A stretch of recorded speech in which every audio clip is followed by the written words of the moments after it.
अल्हम्दुलिल्लाहि रब्बिल आलमीन वस्सलातु वस्सलामु अला रसूलिहिल करीम व अला आलिहि व असहाबिहि अजमईन। मोअज़्ज़िज़ ख़वातीन व हज़रात, अस्सलामु अलैकुम व रहमतुल्लाहि व बरकातुहू। IRO की जानिब से मुनक़्क़दा आज के इस प्रोग्राम में मैं मोहम्मद सलमान आपका मेज़बान आपका खैर मक़दम करता हूँ। हज़रात गिरामी, इससे पहले भी आप हज़रात तशरीफ़ लाते रहे हैं और कई सारे प्रोग्राम्स होते रहे, लेकिन आज हमने एक बहुत बड़ी शख्सियत को दावत दी है जो हमारी दावत पर अपने बहुत बिज़ी शेड्यूल में से वक्त निकाल कर तशरीफ़ लाए हैं। मेरी मुराद अल्लामा सैयद अब्दुल्ला तारिक साहब से है। अल्लामा ऑडिटोरियम में तशरीफ़ ला चुके हैं, तो आइए इस प्रोग्राम को हम शुरू करते हैं। मैं दरख्वास्त करता हूँ अल्लामा सैयद अब्दुल्ला तारिक साहब से कि बराए मेहरबानी डायस पर तशरीफ़ ले आएँ ताकि हम प्रोग्राम का आगाज़ कर सकें। अल्लामा सैयद अब्दुल्ला तारिक साहब। तो हज़रात गिरामी, आइए हम प्रोग्राम का बाकायदा आगाज़ करते हैं। प्रोग्राम का बाकायदा आगाज़ दस्तूर के मुताबिक तिलावत कुरान मजीद से होगा। तिलावत कुरान और उसके तर्जुमे के लिए मैं मदऊ कर रहा हूँ कारी अंजार अहमद नदवी साहब को कि वो डायस पर तशरीफ़ लाएँ और तिलावत कुरान मजीद से इस प्रोग्राम का बाकायदा आगाज़ करें। कारी अंजार अहमद नदवी। अऊज़ु बिल्लाहि मिनश शैतानिर रजीम।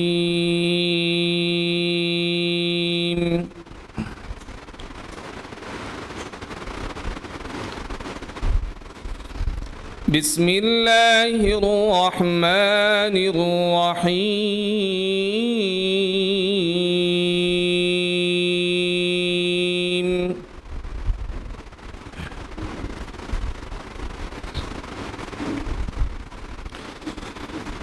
इक़रा बिस्मि रब्बिकल लज़ी ख़लक़।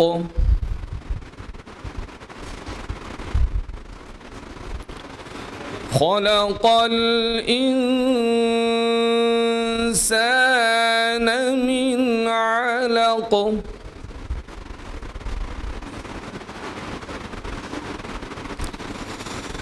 इक़रा व रब्बुकल अकरमुल लज़ी अल्लम बिल क़लम।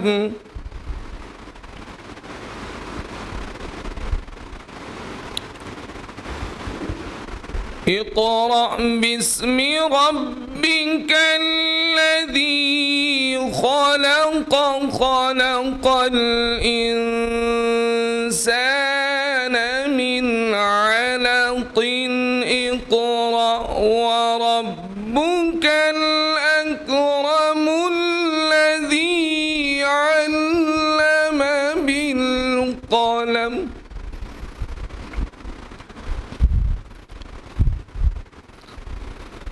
अल्लमल इंसान मा लम यअलम।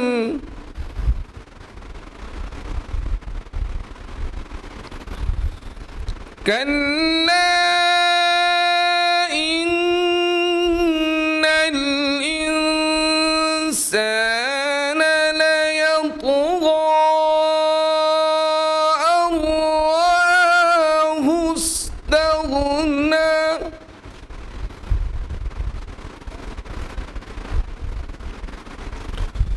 कल्ला इन्नल इंसान लयतग़ा अन रआहु इस्तग़ना। इन्न इला रब्बिक रुजआ। सदक़ल्लाहुल अज़ीम।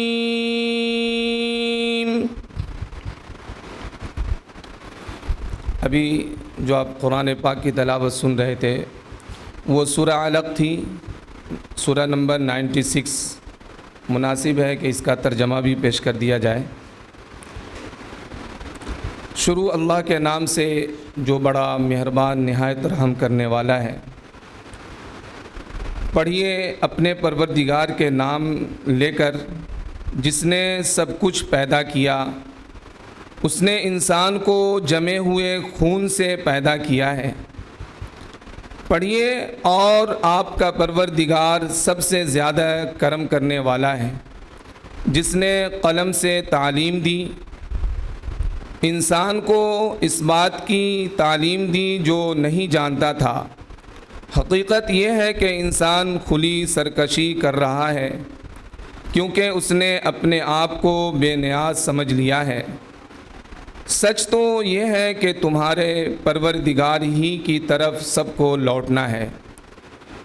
जज़ाकुमुल्लाहु खैरन कसीरा। वस्सलामु अलैकुम वरहमतुल्लाहि वबरकातुहू। जज़ाकल्लाहु खैरा कारी अंजार साहब। हज़रात, अभी हम सूरह अलक़ की आयत समाअत कर रहे थे।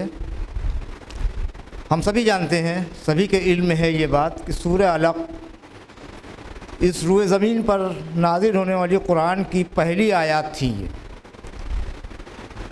यानी कुरान मजीद जब कुरान मजीद का नुज़ूल का आगाज़ होता है, तो अपने नुज़ूल के आगाज़ के साथ ही कुरान सबसे पहली जो बात कहता है वो कहता है इक़रा। अल्लाह की तरफ से जो हुक्म आता है वो हुक्म आता है पढ़ने का, पढ़ो। और पढ़ने के बारे में इल्म के मुतालिक जो शुरू की आयत में इसमें कुरान मजीद ने वजाहत की, उसकी तफसील बताई कि अल्लाह ने कुरान के लोगों को इल्म सिखाया कलम के ज़रिए से। अल्लमा बिल कलम अल्लमल इंसान मा लम यालम। अल्लाह ताला ने इंसान को कलम के ज़रिए से इल्म सिखाया और उसे वो बातें सिखाई जो वो नहीं जानता था। तो इस बात का अंदाज़ा हो जाता है, इन आयात से इस बात का अंदाज़ा हो जाता है कि पढ़ाई की क्या अहमियत है, एजुकेशन की, तालीम की क्या अहमियत है। इसी तालीम को फ़रोग़ देने की गरज से आपकी ये तंज़ीम IRO Islamic educational and research organization और तक़वा इस्लामिक स्कूल कोशा है। और हमने दरख्वास्त की मोहतरम सैयद अब्दुल्ला तारिक साहब से, चूँकि एक एजुकेशनल इंस्टीट्यूशन में तालीम की अहमियत पर बात होनी ज़रूरी होती है, तो इस तालीम की अहमियत पर आज इंशाअल्लाह हम सैयद अब्दुल्ला तारिक साहब को सुनेंगे। अब्दुल्ला तारिक साहब का तारुफ़ मुख्तसर में आप से मैंने बता दिया। हालांकि आपका तारुफ़ कराने की ज़रूरत नहीं है, आप बज़ाते ख़ुद अपना तारुफ़ हैं। आप गूगल पर जाएं, यूट्यूब पर जाएं, सैयद अब्दुल्ला तारिक साहब को, अल्लामा सैयद अब्दुल्ला तारिक साहब को सर्च करें तो आपको अब्दुल्ला तारिक साहब के बेशुमार कारनामे नज़र आएंगे। आपने ऐसे ऐसे कारनामे अंजाम दिए हैं। मुझे याद है कि 2013 में जब पहली बार आप इलाहाबाद तशरीफ़ लाए थे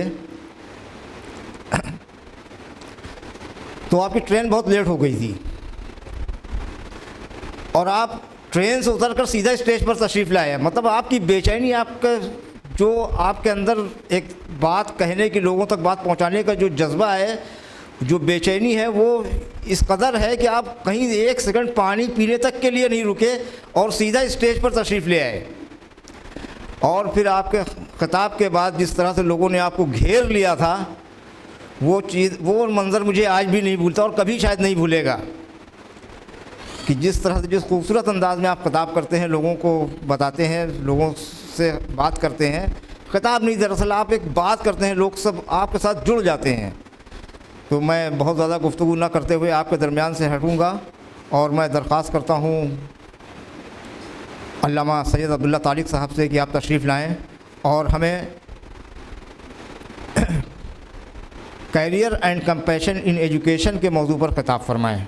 अल्लामा सैयद अब्दुल्ला तारिक साहब। अस्सलामु अलैकुम वरहमतुल्लाह।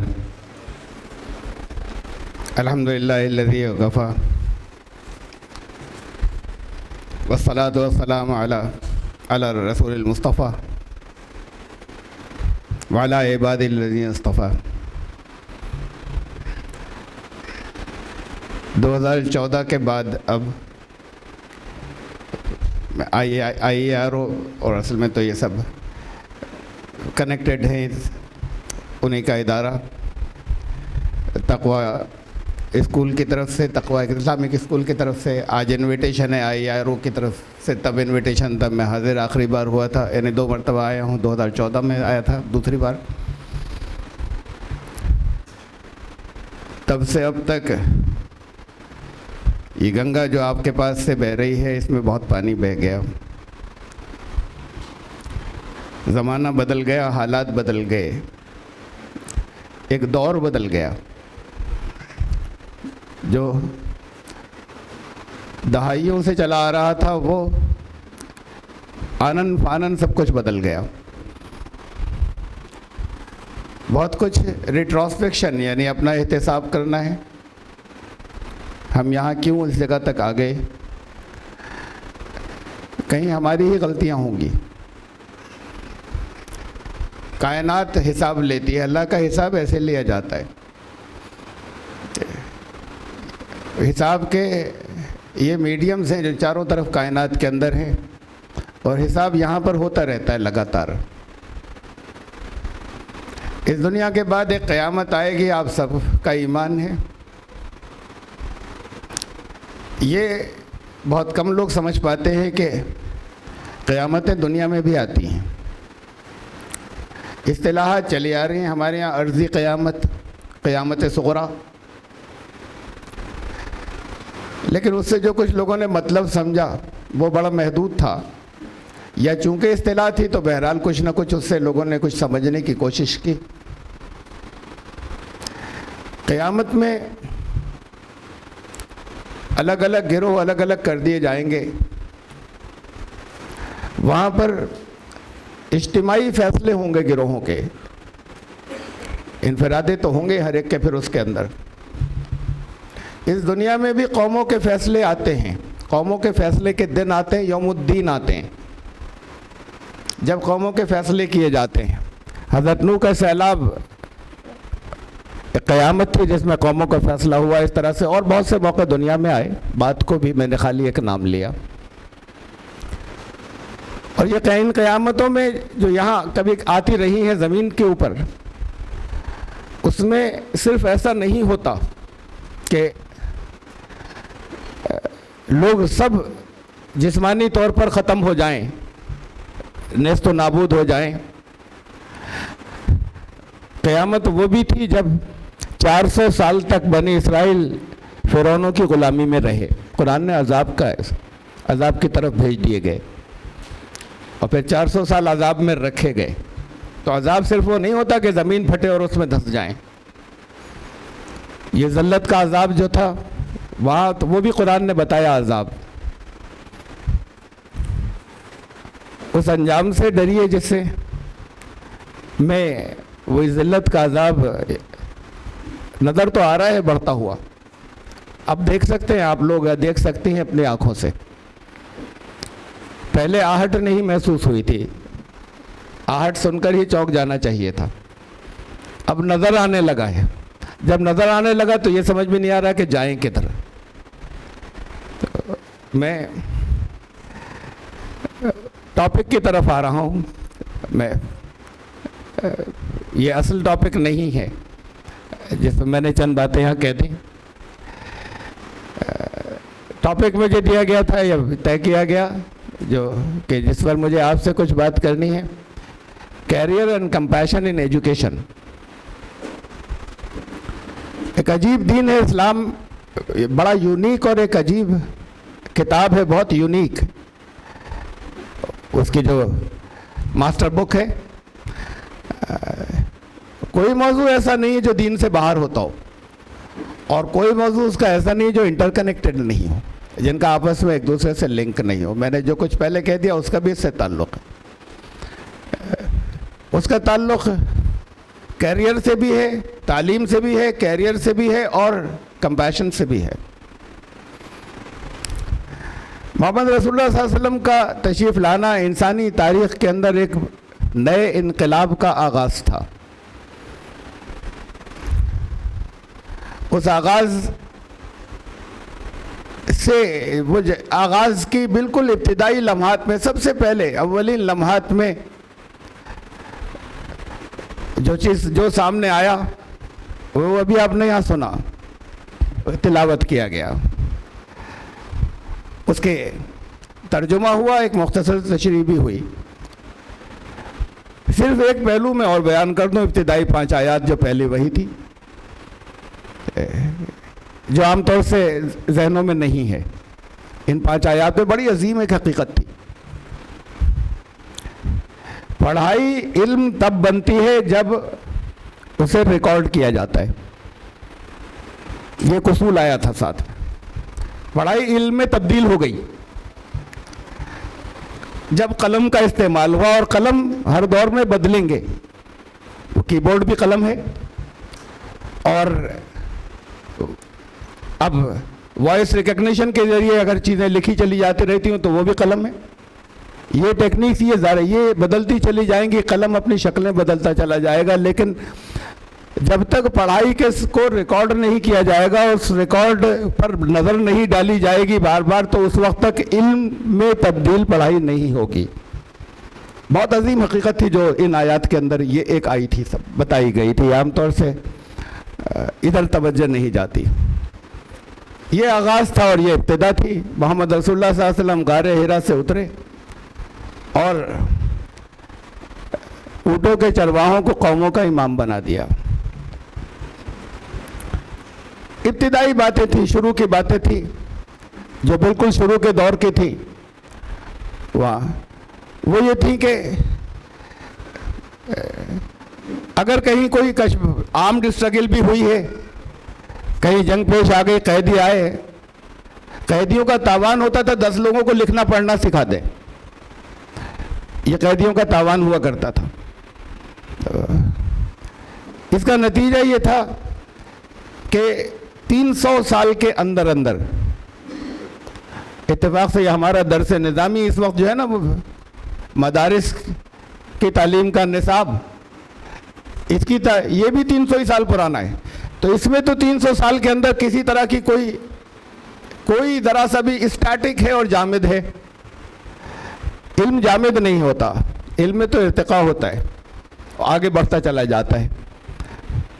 ये शुरू हुआ लिखाई पढ़ाई से, और फिर 300 साल में वहाँ तब्दीली आई थी जब इस्लाम की असल हकीकत को और असल हिकमत को समझा था कि दुनिया में 8th सेंचुरी में, आप गूगल करके देख लीजिएगा, 9th सेंचुरी में, 10th सेंचुरी के अंदर सारे, इक्का दुक्का कोई नजर आ जाएगा, सारे साइंटिस्ट मुसलमान थे पूरी दुनिया के अंदर। मैंने काउंट किए, जो टॉप के 132 साइंटिस्ट दुनिया में जो टॉप के थे, सैकड़ों हैं, उनमें 11 गैर मुस्लिम निकले, 121 वर मुस्लिम्स, और वो 11 के 11 इस्लामी यूनिवर्सिटियों के तालीम याफ्ता थे। इसलिए कि तालीम कहीं नहीं थी उस दर्जे की उतनी एडवांस, तो वो सब इस्लामी यूनिवर्सिटियों के, वो गैर मुस्लिम 11 भी वहाँ के तालीम याफ्ता थे।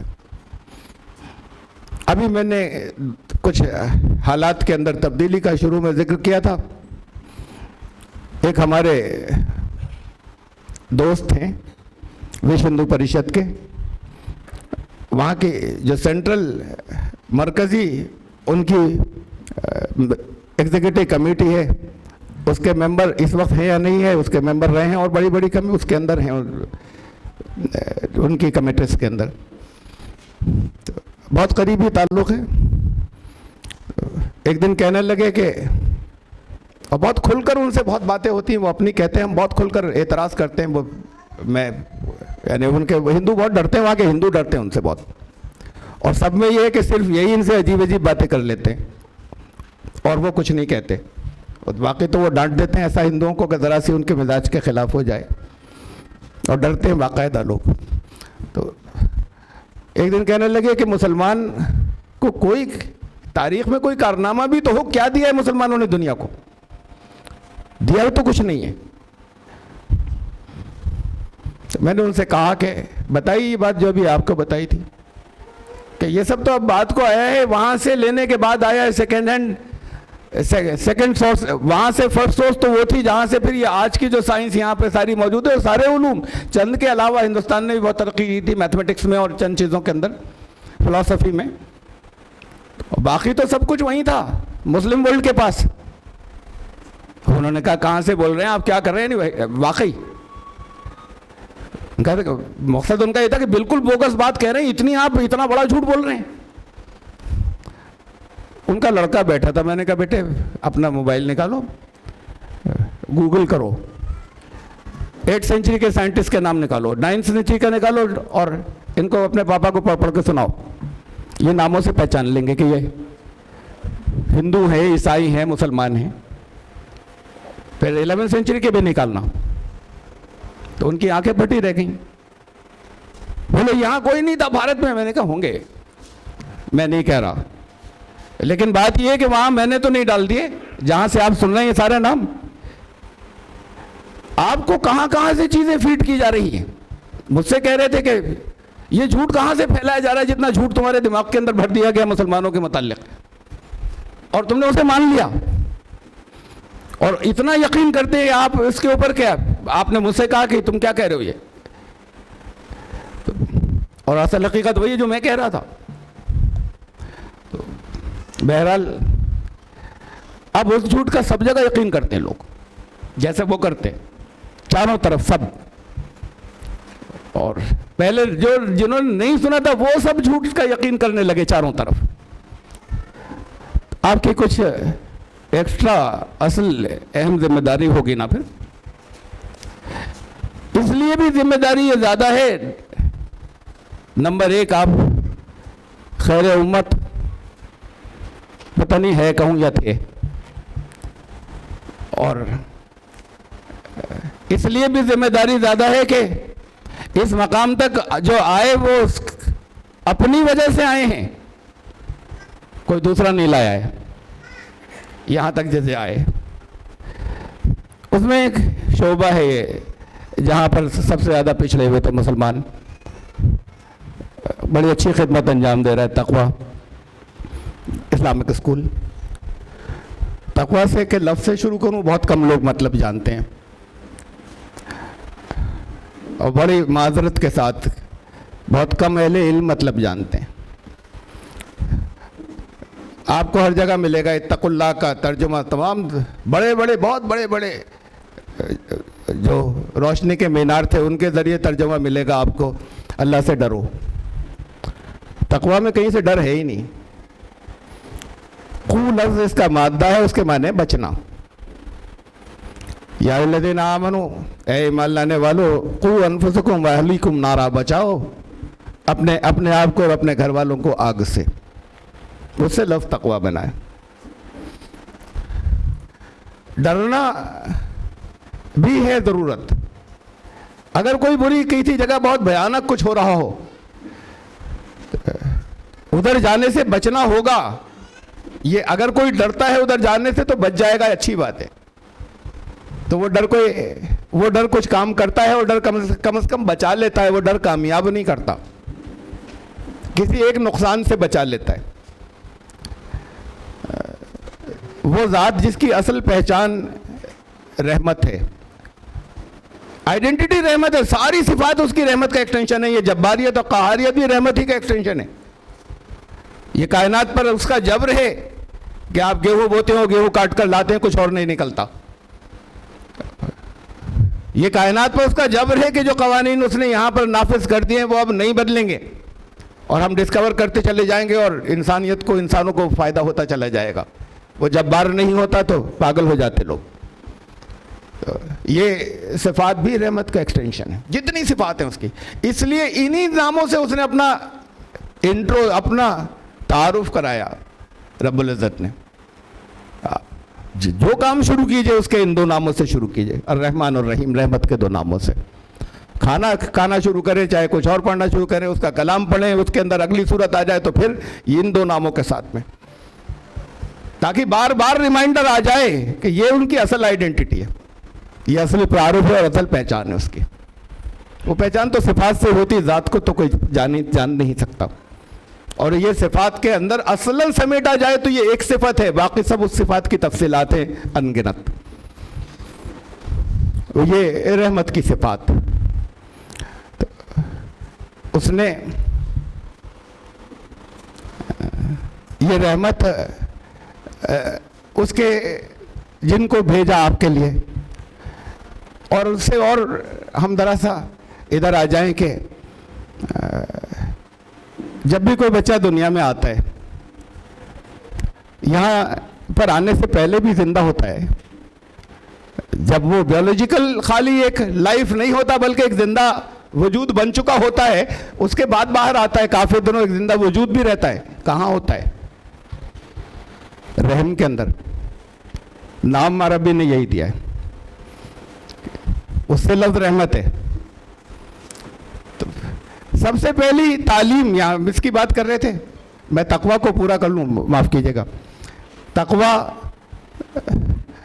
वो जो जिसकी असल पहचान जो है वो रहमत है। आपके पड़ोस में कोई शख्स ऐसा हो जिसकी आइडेंटिटी और पहचान रहमत बन चुकी हो, कोई मोहल्ले का बच्चा डरेगा उससे? बच्चा भी कोई नहीं डरेगा। मोहब्बत तो कर सकते हैं, डर नहीं सकते। डर जो है वो मोहब्बत करने वाले, जो भी किसी इंसान से कोई डरता हो, जो मोहब्बत करते हैं वो नहीं डरते। मोहब्बत डर ख़त्म करती है। लेकिन अगर मोहब्बत बढ़ती चली जाए और बढ़े तो फिर एक डर फिर वापस आता है। और मोहब्बत के बढ़ जाने के बाद तोहफा लाए, पता नहीं पसंद आएगा नहीं आएगा। वालदा के पास वह दूध लेके खड़े हुए रात भर, मालूम नहीं गर्म ज़्यादा तो नहीं हो गया, ठंडा दोबारा तो नहीं हो गया। तो ये डर जो होता है, ये डर मोहब्बत के बढ़ जाने की वजह से होता है। ये खौफ थर-थर कांपने के लिए नहीं होता कि कोड़े मारेगा। इस डर को तकवा कहते हैं। इस डर की वजह से तकवा होता है, जो बचा लेता है हर तरह की, उसकी जितनी भी उसकी पसंद नापसंद है उस सब से बचा लेता है। इस बचकर निकल जाने को तकवा कहते हैं, जो उसकी मोहब्बत की वजह से होता है, कानून और लॉ की वजह से नहीं। वो डर भी ठीक है, उसे खौफ तो अरबी का लफ्ज़ है, उसे खौफ कहते हैं। खशियत भी असलन इस डर को नहीं कहते, बहरहाल खशियत कह लें, तकवा नहीं। तो ये तकवा इस्लामिक स्कूल, यानी मोहब्बत बढ़ जाने के बाद जो डर आता है कि कहीं ज़रा सी भी मिजाज के खिलाफ ना हो जाए, ये इसे तकवा कहते हैं। होता तो डर ही है उसके अंदर, लेकिन ये डर मुख्तलिफ होता है। इस तकवा के साथ, इस डर के साथ रहमत आती है, इसलिए कि जिसके उसके मिजाज के खिलाफ कुछ ना हो जाए। कानून के डर से नहीं कि उसके बनाए हुए कानून की वजह से सजा ना मिल जाए, वो डर भी अच्छा है, लेकिन उसके मिजाज के खिलाफ कुछ ना हो तो ये हल्के हल्के करके उसके रंग में रंगना होता है, उसकी सिफात के रंग में रंगना होता है। जिसके बारे में कहा कि कुरान ने कहा ना, अभी होली गुजरी है, कुरान ने अल्लाह के रंग की बात की। कैसा होता है रंग अल्लाह का? कैसा है? गोरा, काला, हरा, लाल रंग तो यही होते हैं। सिबगतुल्लाह, अल्लाह का रंग। वमन अहसनु मिनल्लाहि सिबगा, उससे बेहतर रंग किसका होगा? किसी का नहीं हो सकता। वन्नहनु लहु मुस्लिमून, अब हमें उसी के रंग में रंगना है। तो तकल्लुकु भी अखलाकुल्लाह, ये उसमें कहा, मोहम्मद रसूलुल्लाह सल्लल्लाहु अलैहि वसल्लम ने बताया। उसकी सिफात अपनाते चले जाओ, इर्तिका होता चला जाएगा। वहां तक नहीं पहुंच सकते, आखिरी दर्जे पर वो उसकी सिफत है जहां तक कोई नहीं पहुंच सकता। ये रंग चढ़ता चला जाए, जितना वो सिफात बढ़ती चली जाएंगी। सबसे ज़्यादा अंबिया में थी, उतनी दूसरे इंसानों की नहीं हो सकती, लेकिन जितना उधर चले जाएं उस रंग में रंगते चले जाएं। और वो रंग असल तो रहमत ही है। रहमत का काम क्या होता है? रहमत नफ़ा बख्श होती है। ये मुमकिन नहीं किसी में रहमत हो और उससे लोगों को फ़ायदा ना पहुंचे। रहमत छुपाई नहीं जा सकती, कंसील नहीं कर सकता कोई। जैसे परफ्यूम के दुकान पर जाएं, अगर सारी बॉटल बिल्कुल सील होंगी तब भी खुशबू आएगी। खुशबू को छुपाया नहीं जा सकता, रहमत को भी छुपाया नहीं जा सकता। नकली होगी वरना ऐसे आ गई है सामने, तो अगर असल रहमत है कहीं छुपाए, वो रहमत से लोगों को फायदा पहुंच रहा होगा, इंसानों को, किसी एक कम्युनिटी को नहीं। इसलिए जो करीब से गुजरेगा परफ्यूम की दुकान से उसे खुशबू आएगी, और जो रहमत के हामी के पास से गुजरेगा उसे नफा पहुंचेगा। मोहम्मद रसूलुल्लाह सल्लल्लाहु अलैहि वसल्लम रहमतुल्लिल आलमीन थे, उसकी अल्लाह की उसकी सिफत पहली रहमत, और फिर पैदा किया तो रहम से शुरू किया, रहम नाम रखा उसको। जहाँ बच्चे की तख्लीक हो चुकी थी, यहाँ हमारे सामने बात को आया, वहाँ से नहीं हुई इब्तिदा रहमत की, बात को आने से। कहते हैं पहली दरसगाह, बहुत आम बात है ना, वो माँ की गोद है, तालीम वहाँ से शुरू हुई पहली।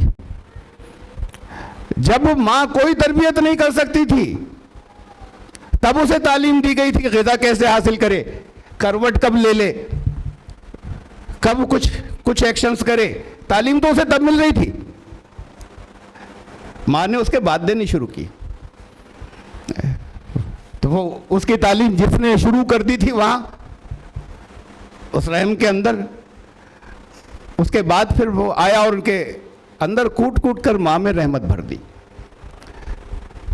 फिर जब ज़रा सा बड़ा हुआ तो फिर उसको ये बताया गया या मालूम हो जाना चाहिए कि रहमतुल आलमीन वो तुम्हारे लिए नमूना है, और वो तुम्हारी कामयाबी का पैगाम लेकर, फलाह का पैगाम लेकर आए हैं।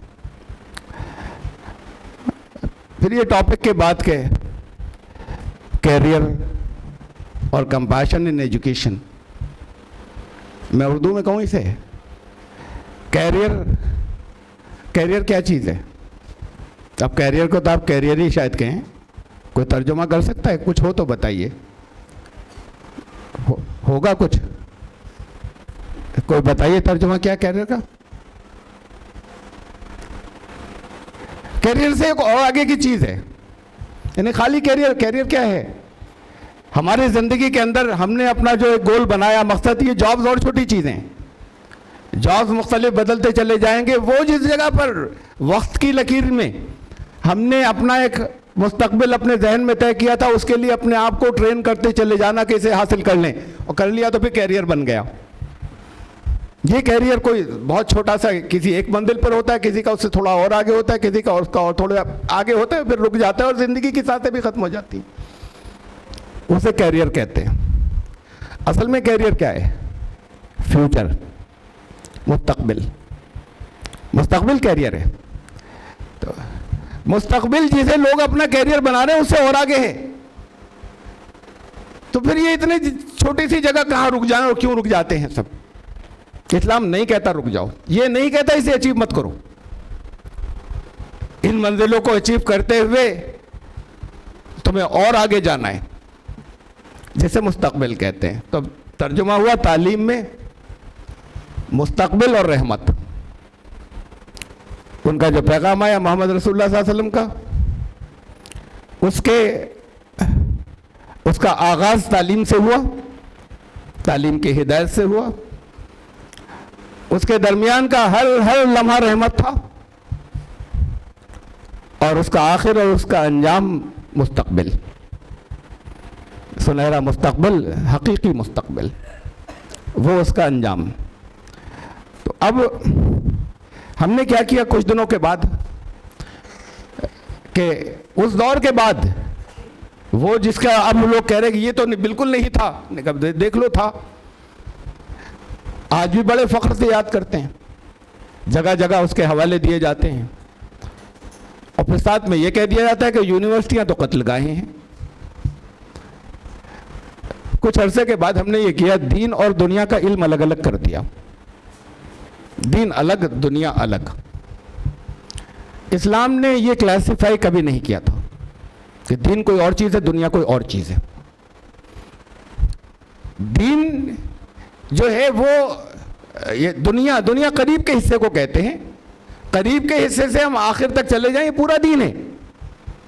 ये शुरुआत से लेकर इस्लाम ने इसे क्लासिफाई नहीं किया था कि दीन का इल्म कुछ और है और दुनिया का इल्म कुछ और है। इल्म तो इल्म है। क्लासिफाई किया था इस्लाम ने, मैं हदीस से सुनाऊं आपको, दुआ सिखाई, अल्लाहुम्मा इन्नी असअलुका इल्मन नाफ़िआ, ए अल्लाह मैं नफ़ा बख्श इल्म चाहता हूँ, मुझे नफ़ा बख्श इल्म अता फरमा दीजिए, मैं उसका सवाल करता हूँ, करती हूँ। अल्लाहुम्मा इन्नी अऊज़ु बिका मिन इल्मिन ला यनफ़उ, अल्लाह पनाह चाहता हूँ उस इल्म से जिससे नफ़ा नहीं पहुँचता। ये बहुत ऊंची दर्जे की बात है, बहुत ये हाइट्स पर ले गया इस्लाम। जो नफ़ा नहीं पहुँचाता उससे पनाह चाहती हूँ, उससे पनाह चाहता हूँ, ये नहीं, न्यूट्रल नहीं। बात ये नहीं जिससे नुकसान ना हो, नफ़ा होना लाजिम है, और अगर नफ़ा नहीं हो रहा है तो मैं पनाह चाहती हूँ, मैं पनाह चाहता हूँ। तो ये बहुत ऊंची इंतहा है। तो क्लासिफिकेशन क्या था? इल्म नाफ़े और इल्म गैर नाफ़े जो इस्लाम ने दिया था। वो इल्म जिससे नफ़ा पहुँचे इंसानियत को, चाहे वो मेडिकल साइंस का इल्म हो, चाहे वो मैथमेटिक्स का इल्म हो, चाहे वो फ़ज़ाओं का इल्म हो, स्पेस साइंसेस का, और चाहे वो अहादीस का इल्म हो, और चाहे फ़िक़्ह का इल्म हो, जिससे नफ़ा पहुँचेगा। इस इल्म को हासिल करने के बाद जो मदारिस के अंदर लोग हासिल करते हैं, जाके वो कहते हैं ये इल्म दीन हो गया, और अगर उससे लोगों को कहीं नुकसान पहुँचना शुरू हो गया तो लानत, और अगर इससे नफ़ा पहुँचना शुरू हुआ तो फिर वो सब इल्म दीन है। वो ये इल्म दीन के शोबे हैं अलग अलग।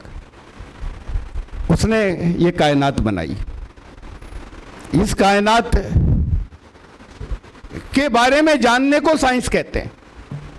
ये उसका काम है जिसने बनाई, उसके बारे में, और उसने कहा कि इसको मुसख्खर करो, इसे ढूंढो, इसे मालूम करो, इसे डिस्कवर करो। ये हुक्म भरा पड़ा है कुरान में। इसी को साइंस कहते हैं। जो जिसका कुरान ने हुक्म दिया वो इल्म दीन नहीं बचा। तो फिर जब इसे अलग किया तो इल्म दीन दोनों के दरमियान में खाई खलीज बढ़ी, और ये इल्म दीन और इल्म दुनिया जो कहलाने लगे अलग अलग, खलीज बढ़ी, और फिर न इल्म रहा, मैं बहुत बड़ी बात कह रहा हूँ, मदारिस में भी नहीं रहा, न इधर रहा। पहले इसकी बात करूँ मैं, इल्म नहीं रहा यहाँ यूनिवर्सिटीज़ में, इसके बाद बड़े बड़े साइंटिस्ट के पास। इस वक्त जितनी तेज़ी के साथ वो सारे नज़रियात जिन्हें आखिरी तौर पर कह रहे थे सही है, इस वक्त जितनी तेज़ी के साथ में ऐसा मोमेंटरी बदलते चले जा रहे हैं सारे, और हमारी अपनी ज़ात के अंदर जो कुछ है वो भी, इंसानी ब्रेन्स के बारे में कहते थे, ह्यूमन ब्रेन के बारे में ये है, उन्होंने मैपिंग कर दी थी उसकी, अब कह रहे हैं कि नहीं हम कुछ नहीं जानते, अब ढूंढ रहे हैं फिर दोबारा से। कायनात के बारे में जितने नज़रियात थे जो शुरू से आ रहे थे सब बदल गए बिल्कुल, अभी रिसेंटली सारे, अभी हम नहीं जानते, वहाँ आ गए जहाँ नहीं जानते थे। इतनी तहकीकात और मालूमात करने के बाद, अरे बताया था ना, बहुत कुछ बताया था कि क्या है, बताया तो ये था कि ये 7 सिस्टम है, जिसमें ये पहला है जैसे तुम कुल कायनात कह रहे हो, जैसे आसमान है दुनिया, इसके बाद 6 सिस्टम और हैं। फिर उसके बाद इन्होंने वर्म होल दरियाफ्त किया। कुरान ने तो 1400 साल पहले कहा था, 1400 साल पहले ये बात कही थी, वर्म होल के बारे में बताया था, और कहा था कि अगर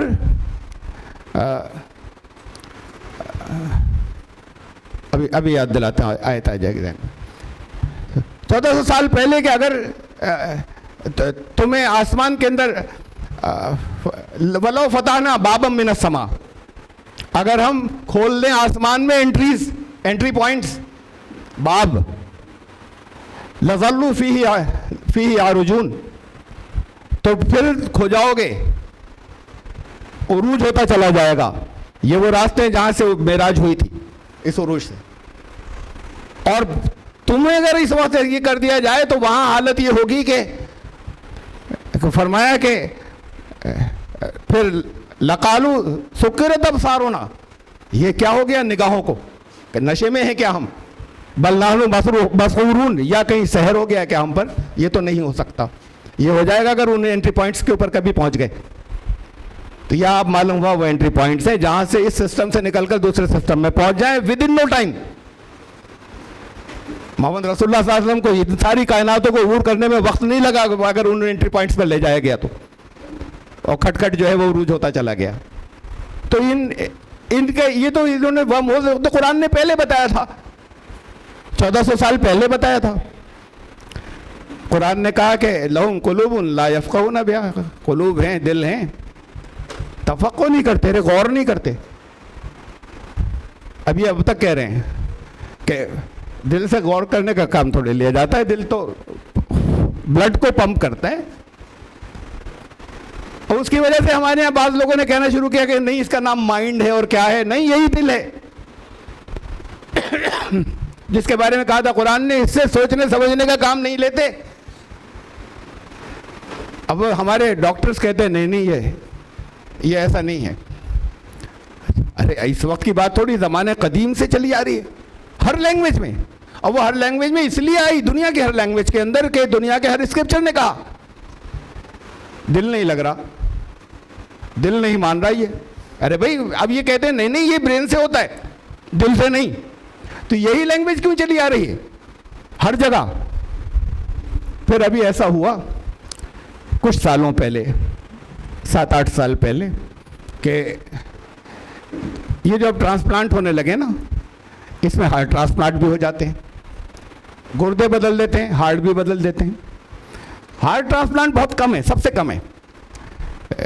एक कल्ब जो है वो लगा दिया दूसरे के, एक का, किसी मरने वाले का विद इन प्रेस्क्राइब टाइम, और वो दूसरे के जिस्म में लगा दिया। कामयाब कम होते हैं, रिस्की बहुत होते हैं, लेकिन हैं दुनिया में वो लोग जिनका हुआ और वो जिंदा हैं। पहले तो वो अलग अलग थे, सब दुनिया में एक दूसरे को जानते नहीं थे। अब ये जो कम्युनिकेशन का दौर आया तो उन्होंने एक दूसरे को पकड़ लिया कि कौन कौन है दुनिया में इस वक्त, और आपस में एक कॉमन एक फैक्टर था जिसकी वजह से वो जुड़ गए तकरीबन ज़हनी तौर पर। फिर उन्होंने आपस में जो बातचीत शुरू की उसके अंदर ये निकल कर आया कि उनमें से हर एक के साथ ये हुआ था कि उसका कैरेक्टर बदल गया था, उसके बेसिक ट्रेट्स बदल गए थे, बुनियादी सिफात बदल गई थी। कोई मिसाल के तौर पर पहले बड़ा जल्दबाज था, अब ज़रा सा मोहतात हो गया। कोई ऐसा था कि गुस्सा नहीं आता था, अब गुस्सा करता है जल्दी जल्दी। ये बुनियादी ये बेसिक ट्रेट्स होते हैं, ये बेसिक ट्रेट्स टोटल बदल गए थे, शख्सियत बदल गई थी। और उनमें से हर एक के साथ ये हुआ था। अब उनमें से अकेला अकेला जब कोई जाके अपने डॉक्टर से कहता था, वो कहता था ये कोई बात नहीं। जब सबके साथ एक ही चीज़ आ रही है तब दरअसल चौंकने की बात थी या समझने की क्या सचमुच कुछ है। अब ये ख्याल जाहिर किया गया कि शायद ऐसा होगा कि कुछ मेमोरी सेल्स भी होंगे हार्ट में, और वो जो इस इंसान के इस कैरेक्टर की मेमोरी है वो फिर जब वो दूसरे के दिन में रखा गया तो उन सेल्स ने मेमोरी उसको दे दी दूसरे के जिस्म को, और फिर उसका वो बेसिक ट्रेस बुनियादी सिफात जो है उसकी बदल गई। शायद ऐसा है, ये थ्योरी है, लेकिन इस पर मजबूर हुए कि कुछ है। अभी किसी जगह पहुंचे नहीं, अभी तो ह्यूमन ब्रेन को ही नहीं समझ पाए, लेकिन पहुंचे नहीं किसी जगह। बात आ गई एक दरमियान में, इस जगह तक एक सबूत आ गए, यानी डेटा आ गए इस बात के कि नहीं हार्ट का ताल्लुक है खाली पंप करने से नहीं है खून को। एक कार्डियोलॉजिस्ट हैं हमारे दोस्त, हमारी तंजीम में भी हैं, कानपुर में बड़े कामयाब कार्डियोलॉजिस्ट हैं, डॉक्टर जमील, बहुत सीनियर वहाँ के, बहुत उनकी इज्जत है। मैंने उनसे कहा कि डॉक्टर साहब ये कुरान ये कह रहा है, कम से कम मुस्लिम डॉक्टर्स तो ये करें कि सब्जेक्ट को लेके चल पड़े, हमें रिजल्ट पहले से मालूम है। ये तो ट्रायल एंड एरर से पता नहीं कब पहुंचेंगे इस नतीजे के ऊपर, और हमें जब नतीजा पहले से मालूम है तो फिर इसे डिस्कवर कर लें और खाली इसी पॉइंट के ऊपर बढ़ के रिसर्च कर लें तो हो सकता है 5 साल में हो जाए कुछ, और आ जाए कि ये कुरान ये बात कह रहा था। और हम तो इससे ये और बात है कि आपने कायनात में कुछ डिस्कवर किया और उसके बाद कहा कि देखो कुरान ये कह रहा था, ये और बात है कि हम ये कहें कुरान ये कह रहा था इसलिए हमने डिस्कवर कर लिया। दोनों में बड़ा फर्क है। तो मैंने कहा डॉक्टर साहब ये क्यों नहीं करते? डॉक्टर जमील ने कहा कि मजबूरी ये है कि मुसलमान मेडिकल रिसर्च में नहीं है, इनको एमबीबीएस करने के बाद अब मजबूरी है कि नहीं कर सकते प्रैक्टिस, तो एमडी करने के बाद या एमएस करने के बाद इन्हें प्रैक्टिस करनी है। रिसर्च में कैसे जाएं? इतने दिनों पढ़ाया लिखा है, इतने पैसे यहाँ पर खर्च हो गए, अब इसके बाद रिसर्च में जाना है, रिसर्च में कैसे जाएं? अब तो फिर घर संभालना है, कमाना है,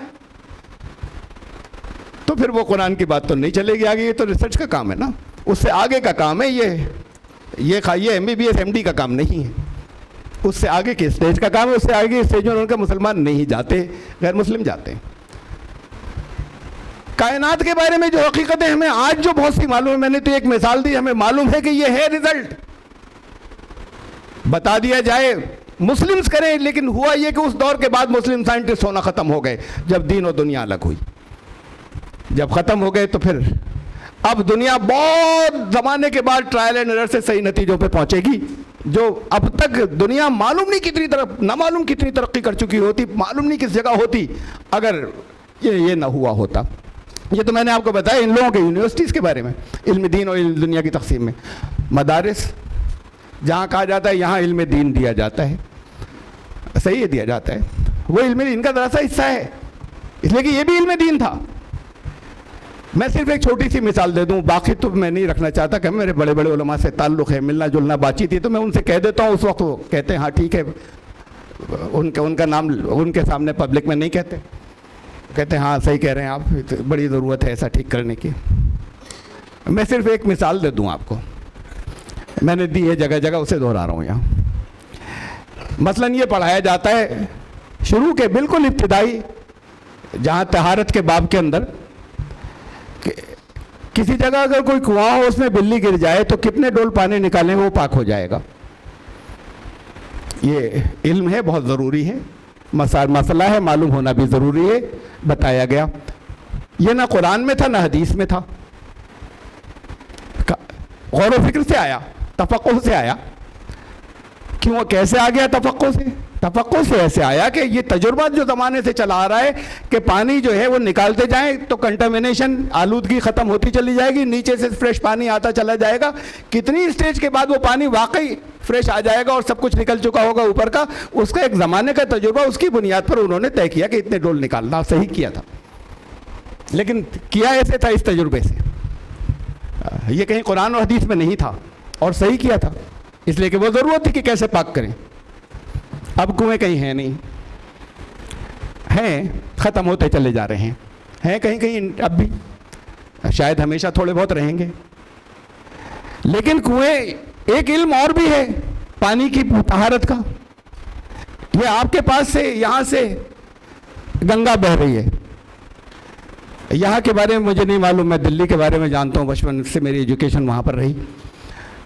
वहाँ जमुना है, उस जमुना के पानी में नोएडा, गाज़ियाबाद, गुड़गांव, ये गुरुग्राम, इनके सबके जितनी भी फैक्ट्रीज हैं उनका सबका पॉइजन इसी जमुना में आता है, सारे केमिकल्स उसके अंदर मुर्दे बहाए जाते हैं। उसके अंदर पूरे फ्लश सिस्टम का जितना भी पूरे दिल्ली का जो गिलाजत है वो उस जमुना में आती है। इस जमुना से दिल्ली का वाटर वर्क्स पानी डिपार्टमेंट पानी निकालता है, उस पानी का उसे वाटर ट्रीटमेंट कहते हैं, उसमें कुछ चीज़ें ऐड करते हैं, कुछ उसमें से रिमूव करते हैं। उसके बाद उस पानी को दिल्ली के 2 करोड़ लोग पीते हैं। उस पानी से नापाक नहाकर पाक हो जाते हैं, उस पानी से वुज़ू करके हम नमाज अदा करते हैं, पाक हो गया। जमुना ये भी यहाँ के तजुर्बे से है, कहीं कुरान हदीस में नहीं था। कुआं कैसे पाक करें ये भी कहीं कुरान हदीस में नहीं था, ये उस दौर के तजुर्बे की बुनियाद पर था। लेकिन दीन का इल्म वही रह गया, कुएं का पानी कैसे पाक करें ये दुनिया का इल्म हो गया कि जमुना के पानी को कैसे पाक करें 2 करोड़ लोगों के लिए, ये दुनिया का इल्म हो गया। ये दीन का इल्म क्यों नहीं हुआ, और क्यों नहीं वहां तक हमारी जहन, हमारी सोच वहां तक क्यों नहीं पहुंची? स्टैटिक हो गए, जामिद हो गए, बस यही इतना है, ये पढ़ते चले जाओ, यही किताबें लिखी जाती रहेंगी। तो ये ना तो इल्म रहा, जो मैंने बहुत बड़ी बात कहती थी इसलिए मैंने इतनी तफसील से दोहराया कि ना तो इल्म बचा दोनों जगह, ना रहमत बची। नहीं जा रहा तफसीलात में, फिर लंबी हो जाएगी, अलग अलग मिसालें दूंगा। और ना मुस्तकबिल बचा, ज़्यादा से ज़्यादा ये हुआ कोई जॉब मिल जाएगा बड़ा, वहाँ से निकलने के बाद तो नहीं होता मुस्तकबिल। यहाँ से निकलने के बाद यूनिवर्सिटी से ज़्यादा से ज़्यादा कोई फलां जॉब मिल जाएगा, ये कुछ भी नहीं है। इससे कुछ पैसे तो मिल जाएंगे, लेकिन पैसे मिल जाने को, सिर्फ पैसे मिल जाने को कामयाबी नहीं कहते और फलाह नहीं कहते। बड़े बड़े बिलियनर्स खुदकुशी करते हैं, जो नहीं करते उनके अंदर की ज़िंदगियाँ नहीं मालूम आपको। अगर आपको पता नहीं है उनकी बीवी किसके साथ में रह रही है, वो खुद के साथ में गुजार रहे हैं, बेटियां क्या कर रही हैं, कौन से लड़के कितनी साजिश कर रहे हैं कि इसे कैसे जान से मार दिया जाए, इसे ले लूं, ये कर लूं, कहाँ से सिक्योर के बचते हैं। और ये सामने से एक फ्रंट है कि कामयाब लोग हैं, जिंदगी उसकी जिस जहन्नम में जा रहे हैं वो अंदर की बातें लोग नहीं जानते। पैसा चाहिए इसके लिए तो जॉब होता है, ये करियर नहीं होता। और असल करियर होता है मुस्तकबिल। ये जो जिसने बताया, जिसने सिखाया, उसने ये भी सिखाया, ये दिया, उसने जो मुस्तकबिल को जानता है, आपके लिए वो अंधा है मुस्तकबिल। यहाँ पर इस दुनिया पे जहाँ जाके ठहर जाता है और इससे आगे भी जाए तो किसी ने देखा नहीं आगे क्या है। जो यहाँ इस दुनिया में भी आगे जानता है, जो इसके आगे भी जानता है, उसने बताया। उसने कहा कि ये शॉर्ट टर्म गेन्स, मुख्तसर मुद्दती प्रॉफिट के चक्कर में मत पड़ना, इसे कैरियर मत बनाना। लॉन्ग टर्म गेन्स, तवील मुद्दती नफ़े के बारे में सोचना, चाहे उसके लिए कुछ थोड़ी सी इधर मेहनत करनी पड़ जाए, चाहे कुछ दिलचस्पियाँ इधर थोड़ी कम करनी पड़ जाएं। स्टूडेंट से यही कहते हैं ना, वक्ती दिलचस्पियाँ थी उसमें घिर गए, ख़राब हो गया कैरियर तुम्हारा। और लगातार जो तुम्हारा टारगेट था उस पर लगे रहते तो उन दिनों के अंदर, उतने दिनों के अंदर ये नहीं इतनी तफरीह और उसके अंदर तुम भागते फिरते तो फिर बहुत ऊंचा मकाम पाते। बड़ी अजीब ट्रेजेडी है यहाँ की।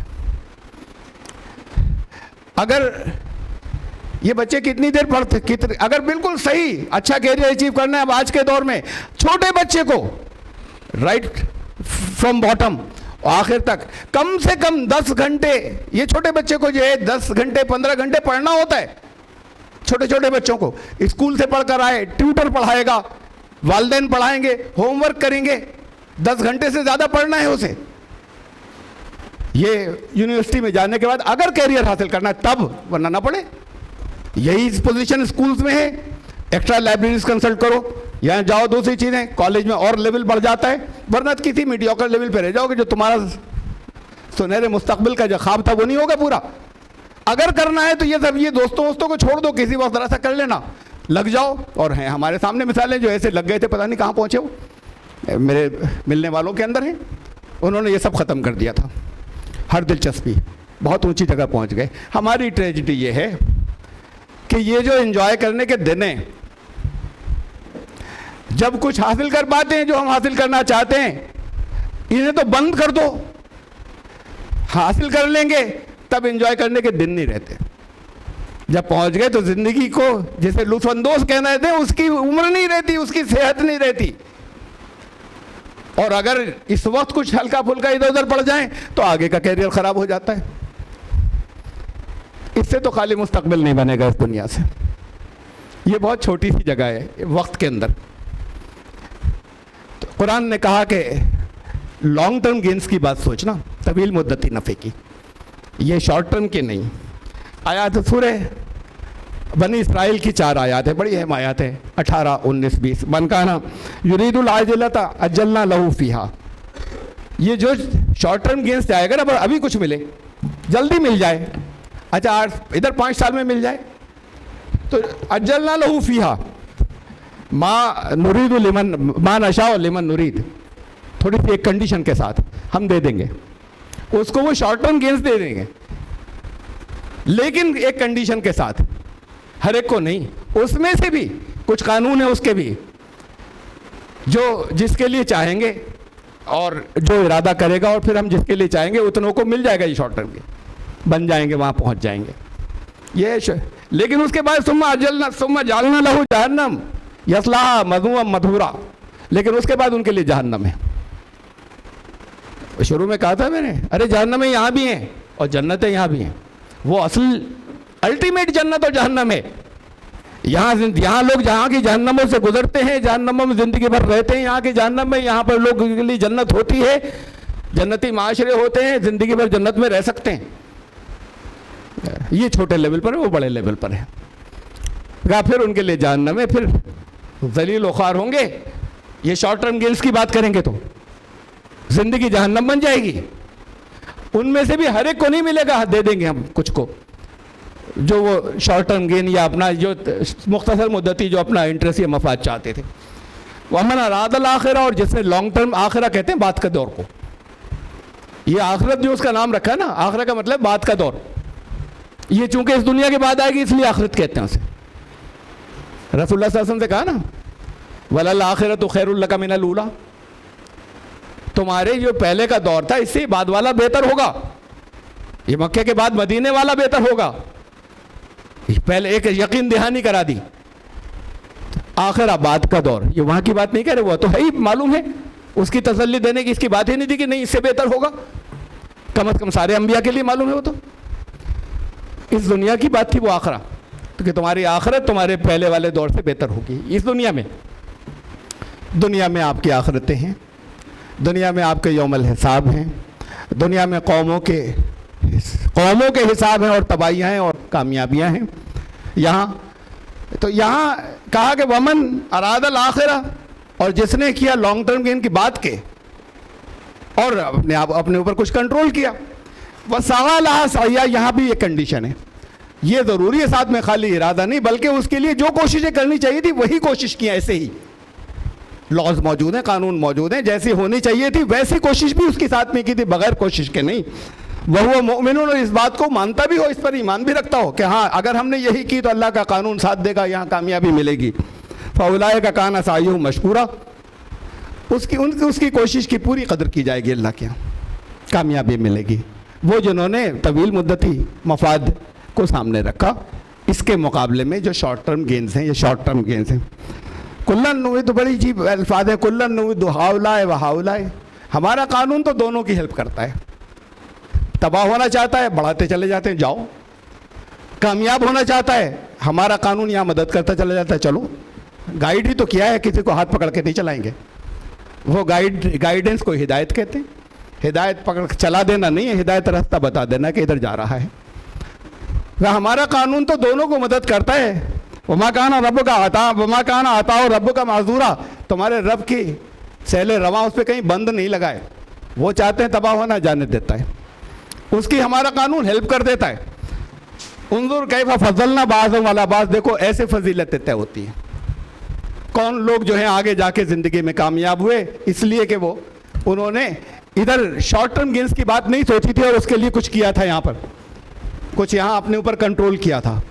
ऐसे फजीलतें हमारे यहाँ तय होती हैं, बात को बात पर। वल आखिरत अकबर व दरजात व अकबर व तफसीला, लेकिन इसको फिर याद रख लो दोबारा कि लॉन्ग टर्म गेन्स की बात करना वो बहुत अफजल है, वो बहुत आगे इसके मुकाबले में। यह है इल्म की बात और यह है तालीम की बात के कैरियर क्यों छोटी सी जगह पर हम अपना टारगेट रख रहे हैं। हम लॉन्ग टर्म गेन्स की बात क्यों नहीं करते। ये इनके मुस्तकबिल थोड़ी थोड़ी दूर जाकर रुक जाएंगे, जिसे वो अपना कैरियर समझ रहे हैं। ये भी मिलेगा, कहा कि ये भी देंगे, यहां भी देंगे, लेकिन नजर तो उसे रखो, इसके वादा है कि यहां भी देंगे। तो इसलिए फिर जब तक वो गेन नजर पर नहीं होंगे, कैरियर नहीं होगा, मुस्तकबिल नहीं होगा। और इल्म तो कोई इंतहा नहीं है, कहाँ जाके रुके। मुझे कितना वक्त है मेरे पास? पूरे के तो कोई हद लिमिट नहीं है। मैं 4 घंटे भी बोलता रहूँगा, 1 बजे तक साले।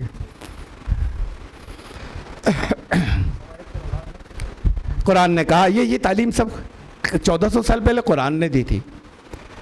जो इल्म वाले हैं और जिनके पास इल्म नहीं है, पढ़ाई नहीं इल्म, ये कभी बराबर नहीं हो सकते एक दूसरे के। उनकी फजीलत हमेशा होगी इनके मुकाबले में जिनका इल्म ज़्यादा है। फिर उसके बाद एक कुल हल यस्तवी लदीना यालमून व लदीना ला यालमून, पूछो इनसे कभी बराबर है? तुम कॉमन सेंस से बता दो, बराबर हो सकते हैं क्या कभी दोनों? लेकिन उस इल्म की कोई हद नहीं है। हद तो वो अलीम, जो अल अलीम है वहाँ जाती है, वहाँ तक कोई पहुँचेगा नहीं, उस जगह तक नहीं। ये बात एक साइंटिस्ट ने कही, बहुत लोगों ने कही दुनिया में, फिलोसफर्स ने। मैं हवाला दे रहा हूँ एक बड़े साइंटिस्ट का। बाबाए जदीद साइंस कहते हैं उन्हें, father of the modern sciences, sir Isaac Newton. Newton ने कहा कि लोग मुझे जो कुछ भी समझते हो, मेरे बारे में जो कुछ भी कहते हो, लेकिन मैं तो उस बच्चे की तरह हूँ जो एक समंदर के किनारे कुछ पत्थर और कुछ सीपियाँ बीन रहा है। ये देख कर के ये वाला ज़रा ज़्यादा चिकना स्मूथ पत्थर है और ये वाली सीपी दूसरी सीपी से ज़्यादा अच्छी लग रही है। वो बच्चा ऐसे करता जा रहा है और बेकरार समंदर पड़ा हुआ है, उसमें बेकरार ख़जाने, कुछ नहीं जानता उसके बारे में, और इन सीपियों को समझ रहा है कि ये मैंने ज़्यादा अच्छी चीज़ ले ली, मेरा इल्म इतना है बस। ये तो उसका एतराफ़ था, उसने बस। ये एक हदीस में हज़रत सूरह कहफ में वाक़या हज़रत मूसा और हज़रत खिज़र का, खिज़र नाम आ गया हदीस के अंदर, कुरान में तो अब्दम मिन इबादिना, अल्लाह के बंदों में से एक बंदा। बहरहाल वो जो कोई भी थे खिज़र नाम होगा। तो हज़रत मूसा और हज़रत खिज़र का जब उनकी मुलाकात हुई उस हिस्से के अंदर जहाँ वो कश्ती पे बैठे थे, आप में से मुझे उम्मीद है ज़्यादातर जानते होंगे, ताकि मेरा वक्त बचे, मैं पूरा नहीं आ रहा। जब वो कश्ती में बैठे दोनों, तो उस कश्ती पर फिर एक चिड़िया एक किनारे पर एक बोट आकर बैठ गई। उस बोट के किनारे पर एक बर्ड, एक चिड़िया छोटी सी आकर बैठ गई। उसने मुंह नीचे झुककर पानी की में चोंच मारी। तो खिज़र ने कहा हज़रत मूसा से कि ये कुछ तुम्हारे पास जो इल्म है वो मेरे पास नहीं है, मैं नहीं जानता, और जो इल्म मेरे पास है वो तुम्हारे पास नहीं है। हम दोनों के पास अलग अलग इल्म है, लेकिन हम दोनों का इल्म मिलाकर उसकी हैसियत ये है, इतनी भी नहीं है हम दोनों के इल्म की मिलाकर हैसियत, जितना इस चिड़िया ने अपनी चोंच भिगोई और समंदर में से पानी कितना शॉर्ट हो गया, कितना कम समंदर में शॉर्ट हुआ पानी। हम दोनों के मिलकर इल्म की मिसाल इतनी भी नहीं कि हमारा इल्म कितना है। तो ये हदीस है, हदीस में यह वाक़या बयान हुआ है। और अल्लाह रब्बुल इज़्ज़त ने फरमाया फ़ौक़ कुल्लि ज़ी इल्मिन अलीम, हर इल्म वाले के ऊपर एक और है, कोई है ही नहीं जिससे ज़्यादा कुछ किसी का नहीं। मोहम्मद रसूलुल्लाह सल्लल्लाहु अलैहि वसल्लम के ऊपर और है। वह आखिर हद तो वो अलीम की है, हर इल्म वाले के। तो फिर हद कोई नहीं है, ये कैरियर जो मुकर्रर कर रहे हैं तो रुक रहे हैं, हद तो कोई नहीं है। लोग रुक जाते हैं और पहले से तय करके रुक जाते हैं कि यहाँ तक जाएंगे, ठीक है जहाँ तक चलते चले जाए ना, ख़त्म तो नहीं होगा, आगे तो उससे भी आगे है। ये अपने लिए जो कैरियर की बात होती है, अगर कैरियर को हम मुस्तकबिल कहें तो अब ज़्यादा बेहतर है, फ्यूचर। वो मुस्तकबिल निकलना चाहिए यहाँ इस रोशनी के अंदर जो मैंने बताए तकवा इस्लामिक स्कूल से। यहाँ इस्लाम ने जो चीज़ दी, अब आज हमारे वहाँ कट थ्रोट कंपटीशन है। यहाँ टीचर्स नहीं है क्या? एक बात एक आध टीचर्स के लिए कह दूँ, कट थ्रोट कंपटीशन। इसमें इस कंपटीशन के अंदर मिजाज ये है कि आगे बढ़ना है, हर एक अपने अपने घर में मोटिवेट कर रहे हैं पेरेंट्स, तुम्हें आगे जाना है, तुम्हें आगे बढ़ना है। आगे बढ़ना है मतलब दूसरों को कुचलकर बढ़ना है, इससे आगे जाना है, ये तुम्हें टॉप करना है, ये सेकंड वाले से आगे जाना है, तो उसको तुम्हें आगे बढ़ना है, उसको कुचलकर आगे बढ़ना है। ये तालीम इस्लाम ने कुछ और दी थी। ये है survival of the fittest, Darwin का। और ये माशरा कभी कामयाब नहीं होता जहां पे भी पेरेंट्स यहां पर बच्चों को ये तालीम दे रहे हैं।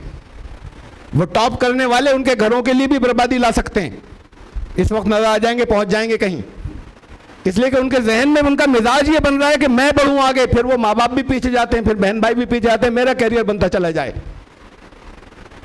गैर मुस्लिमों के यहाँ तो वो ओल्ड एज होम में डाल देते हैं, अभी मुसलमान इतना नहीं करते, लेकिन मुसलमानों के यहाँ घर घर है ये स्टोरी कि ये वालिदैन वालिद हैं, वालदा हैं, इधर से आए उधर से आए, निकल गए चले गए आ गए, इनको खाना वक्त पर मिल जाए, अच्छे कपड़े अच्छा खाना इनको वक्त पर मिल जाए, बात करने का वक्त नहीं है रुक कर उनके पास।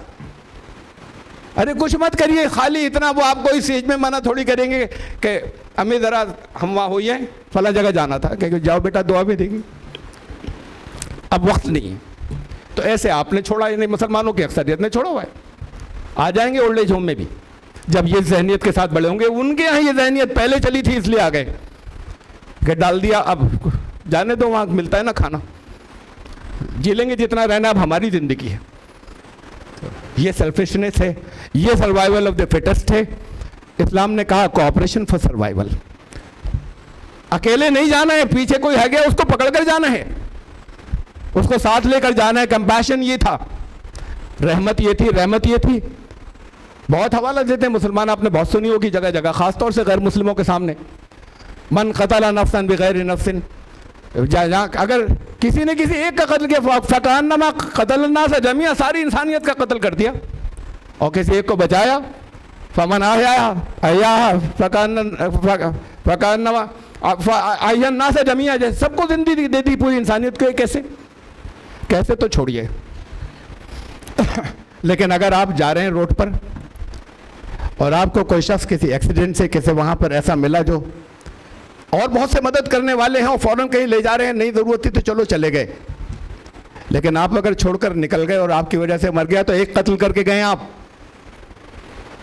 और सारी इंसानियत का कत्ल करके गए। किसी ज़रूरी काम से जा रहे हैं, वो ज़रूरी काम सारी इंसानियत के कत्ल से ज़्यादा बड़ा था, एक इंसान मर रहा है। नहीं हम कहीं नहीं यहाँ पे इन्वॉल्व, हम नहीं, वो तो ठीक है और लोग देख लेंगे ना। तो अगर एक को छोड़कर गए हैं तो वो कत्ल आपने किया है, अगर उसकी ज़िंदगी चली गई तो। इस तरह से नहीं सोचते इन आयात को। अगर उसको बचाने की आपने कोशिश की तो एक ज़िंदगी भी है जो मरने जा रहा था, और आपके जल्दी करने से ले जाने से मर गया तो सारी इंसानियत को ज़िंदगी दी। ये सोच जो दी थी वो ये दी थी। इसके साथ अगर लोग जाएं आगे, पहले उस्ताद होते थे ऐसे, हमारी खूबी नहीं है या उन लोगों की खूबियाँ इतनी नहीं थी, उन उस्तादों की थी जिन्होंने बनाया। मुझे बहुत अच्छे उस्ताद मिले थ्रू आउट, बहुत अच्छे। तो उसमें ये पहले उस्ताद हुआ करते थे कि डांट दिया बच्चे को और उसके बाद फिर बैठते थे सीट में बराबर एक ही सीट पर ज़रा सा भी बैठते, फिर प्यार करते गले में, फिर घर तक छोड़ कर आते थे घर। उसके बाद को एक बार और विजिट करते थे प्यार करने के लिए, जाने के लिए, फिर जाया करते थे उनके पास। तो फिर जो लोग निकलते थे उनका कल्चर क्या होता था वो मैं अपने बैच का बताना चाहता हूँ आप। उस वक्त भी बहुत काफ़ी निज़ाम ख़राब हो रहा था। ये नहीं था कि अब सैलरी के लिए कर रहे हैं हम, सैलरी मिल जाए ठीक है, नहीं होती थी परवाह कितनी है। मैं आपसे नहीं कह रहा कि आप मैनेजमेंट के ज़रिए एक्सप्लॉइट हों जो टीचर हैं यहाँ। मैनेजमेंट की जिम्मेदारी जो भी उनकी गुंजाइश हो के हिसाब से आपका ख्याल रखें। आपकी जिम्मेदारी जॉब करने हैं पैसों के लिए खाली, ऐसी वो बच्चे जैसे मैं कह रहा था कैरियर करें, उसके जॉब करें, कैरियर नहीं हुआ वो मुस्तकबिल नहीं हुआ पैसों के लिए। मैं बताऊँ आपको, जिस बैच में मैं था दिल्ली हायर सेकेंडरी के अंदर जामिया में मैं था, मैं बोर्ड मैंने वहाँ से किया था, उनका बोर्ड था अपना, उसमें मेरी 3rd पोजीशन आई थी। जब मैंने एग्ज़ाम दिया तो 102 टेम्परेचर था, मम्स निकले हुए थे, बहुत पेनफुल थे, 102 बुखार था। मुझे अलग रूम में बिठाया गया था, सबसे अलग, वो इन्फेक्शस भी होता है। तो वो पूरा एग्ज़ाम ऐसे दिया था मैंने, फिर मेरी 3rd पोजीशन आई। अच्छा, उसमें एक प्रैक्टिकल की बात बताओ ना, एक प्रैक्टिकल था, फिजिक्स का प्रैक्टिकल था। मैं कंसंट्रेट नहीं कर पा रहा था लिखने पर भी, हरूफ गड़बड़ हो रहे थे जब मैं लिखता था तो इसलिए कि कंसंट्रेशन नहीं था। सिस्टम ये था, अब भी होता है शायद ऐसे ही, प्रैक्टिकल्स दिए जाते हैं, पर्चियाँ डाल दी जाती हैं, कौन किसको क्या मिलेगा, पर्ची जाके उठा लेते हैं, वो प्रैक्टिकल जाके करना होता है फिज़िक्स के अंदर। हर एक को वो नहीं बांटते, हर एक को डिफरेंट करना होता है। पर्ची उठाई, मेरे पास आई, मैं खड़ा देखता रह गया उसे। मुझे तो सब आते थे और जो बहुत अच्छे स्टूडेंट्स उन्हें भी सब आते थे, लेकिन मेरे पास जो आया था वो मैग्नेटिक फील्ड ड्रॉ करनी थी, जिसमें छोटा सा कंपास, उससे दोनों पॉइंट्स के ऊपर बहुत बारीकी से इसकी नोक कहाँ है ये लगाना है, फिर ऐसा लगाना है, वो ग्राफ ड्रॉ करना है, और वो बहुत देर तक 1-2 घंटे तक ऐसे ही, बिल्कुल 1.5 घंटे तक ऐसे ही करना है हर कंपास के। तो बहुत ज़्यादा बारीकी का काम था। तो मैं रूल ये था कि अगर किसी को नहीं आता, कोई अपना चेंज करना चाहता है तो बदल सकता है, एक बार 5 नंबर कट जाएंगे। हमारा कट थ्रोट कॉम्पिटिशन था 1-1 नंबर का, इसलिए कि फाइनल रिजल्ट जब आया तो मेरी 3rd पोजीशन थी, 2nd पोजीशन के मुझसे 3 नंबर ज़्यादा थे, और 1st पोजीशन की मुझसे 14 नंबर ज़्यादा थे एग्रीगेट में। उससे 11 का फ़र्क था 2nd और 1st में, बस ये ऐसा कट थ्रोट कॉम्पिटिशन था। मैंने उसे देखता रहा कि मैं नहीं कर पाऊँगा इसे, तो फिर मैं पर्ची लेकर चला उनके पास। 5 नंबर बहुत थे, इस लेवल के लिए जो हमारे कंपटीशन था टॉप पर रहने के लिए। तो फिर मैं लेके चला कि चेंज करूँगा, कुछ नहीं कर सकता मैं। एक लड़की हमारी क्लास के देख रही थी, मेरे पास आई, उसने कहा कि तारिक ये प्रैक्टिकल मैं कर दूंगी तुम्हारा, वापस मत करो। उसने अपना किया, मेरा किया, और उस लड़की ने टॉप किया जिससे मेरे 14 नंबर कम थे। पूरा उसने मेरा किया प्रैक्टिकल। वो जिनमें कंपटीशन था इतना जबरदस्त, ये स्पिरिट थी हमारी थ्रू आउट पूरे साल। अपने नोट्स बचा के नहीं, अगर उनको जरूरत है तो हम बैठ के समझाएंगे। वो जिनसे हमारा कंपटीशन है, ये हमारे अंदर खुद से नहीं था, ये हमारे टीचर्स ने दिया था। वो जब फर्स्ट आई, रिजल्ट आया, मैं थर्ड आया, मुझे बहुत ख्याल आता था कि शायद मुझे अगर बुखार नहीं होता, तबीयत ख़राब नहीं होती तो मैं टॉप करता। थोड़ा सा इसका कभी दुख होता था। जब जब ये दुख होता था तो साथ में एक खुशी भी होती थी, वो उस लड़की ने टॉप किया, ये खुशी थी मुझे। दोनों मिक्स फीलिंग थी। ये स्पिरिट थी, ये स्पिरिट हमारे टीचर्स ने दी थी हमें, बड़ी मोहब्बत करने वाले। उनको ये बनाइए अपने बच्चों को, ऐसे बच्चे निकालिए। ये होगा कॉपरेशन फॉर सर्वाइवल। सब साथ चलें, पीछे कोई छूट गया हम छूटने नहीं देंगे, हाथ पकड़ के लेके जाएंगे उसे। ये स्पिरिट स्टूडेंट्स में आनी चाहिए। ये तब आएगी जब आप उनको वो मोहब्बत देंगे जो उस्तादों की होती थी। मोहम्मद रसूलुल्लाह सल्लल्लाहु अलैहि वसल्लम खुद मुअल्लिम थे, जो रहमतुल आलमीन थे। उन्होंने बताया कि मैं तो खुद टीचर से ज़रा ऊपर का लफ्ज़ है, इल्म देने वाला। एक टीचिंग है, वो इस तो मौल्लिमा, मुझे मौल्लिम बनाकर भेजा गया। तो दुनिया के सबसे बड़े मौल्लिम तो वो थे, और वो तमाम जहानों के लिए रहमत थे। ये रहमत का हिस्सा रहना चाहिए। बाकी ये फिर रहमत ट्रांसफ़र होती है, ये मुंतकिल होती है, ये रुकती नहीं है, ये आगे जाती है। आपकी सबकी ज़िंदगी में होगा। अब सिर्फ मिसाल के लिए दे रहा हूँ अपना वाक़या, आपके यहाँ होंगे यकीनन। ये जताने के लिए नहीं कि मैंने किया, लेकिन हमारे यहाँ कल्चर बन गया है सबका। हमने एक स्लोगन है, हमारा ऑर्गेनाइजेशन है वर्क, उसका नाम है वर्क फॉर कंपैशन। ये मेन स्लोगन है। तो सुनते सुनते बढ़ते बढ़ते सबका मिजाज बन गया है कि ना, अगर कोई ज़रूरतमंद है तो मदद किए बगैर आगे नहीं बढ़ सकते। एक मैं जा रहा था कार से, एक जगह, एक किराए की वो 3 पहियों की बहुत बड़ी बड़ी होती हैं, क्या कहते हैं उसे मालूम नहीं यहाँ पर, टेम्पो टाइप। उसमें सब बहुत गांव के लोग बहुत ठोसा ठोस भरे होते हैं। वो लेकर विलेज टू विलेज चल रही थी। वो खड़ी थी, लोग बाहर खड़े हुए थे बहुत से। तो उसने हाथ दिया, और तो हाथ दे रहे थे, निकलते चले जाते हैं। हमारे यहाँ नहीं मुमकिन है कि हमारा कोई वक्त का कोई आदमी ऐसा निकल जाए, किसी ने अगर हाथ दिया है। बहरहाल मैं रुका और मैंने पूछा क्या बात है। उसने कहा पेट्रोल ख़त्म हो गया, इतना सा दे दीजिए। वो पेट्रोल पंप ज़्यादा दूर नहीं है, इतना सा मुझे पेट्रोल दे दीजिए।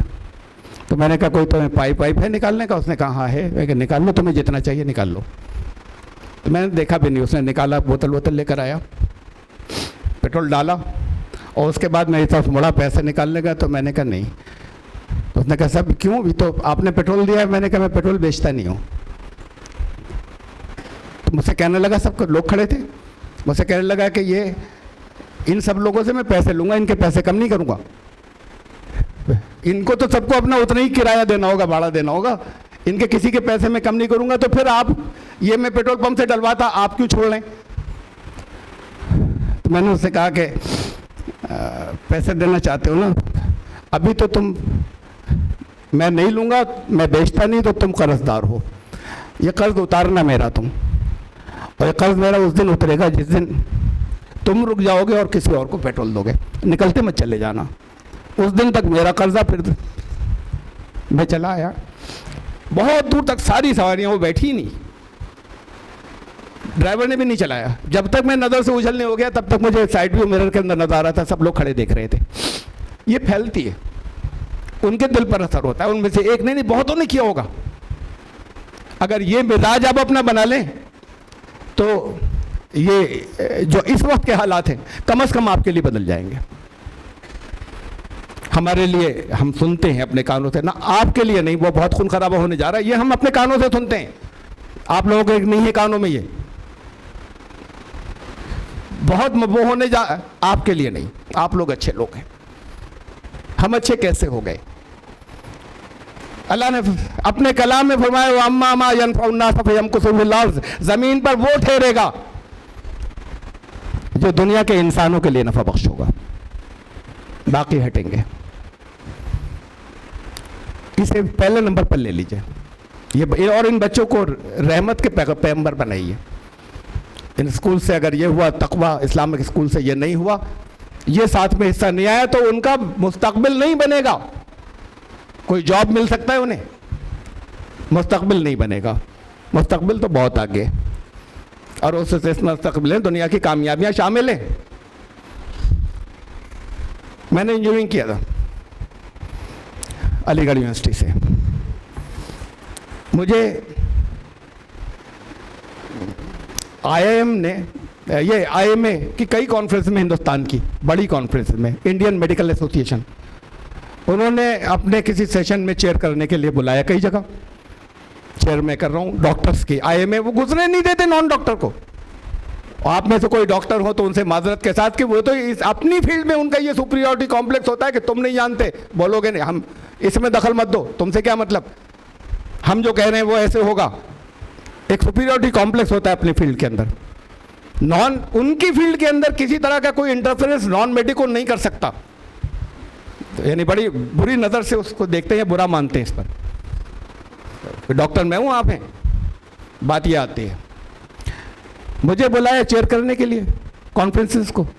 क्यों बुलाया था उन्हें मालूम है। मैंने अब पढ़ते हैं बच्चे, अब मिक्स होती है, बायोलॉजी एंड तक होती है, मैथ्स एंड तक होती है। हमारे यहाँ जब हम पढ़ते थे स्कूल के अंदर, तब सिस्टम ये था कि 9th क्लास से सेपरेशन हो जाता था, या मैथ्स साइड या बायोलॉजी साइड।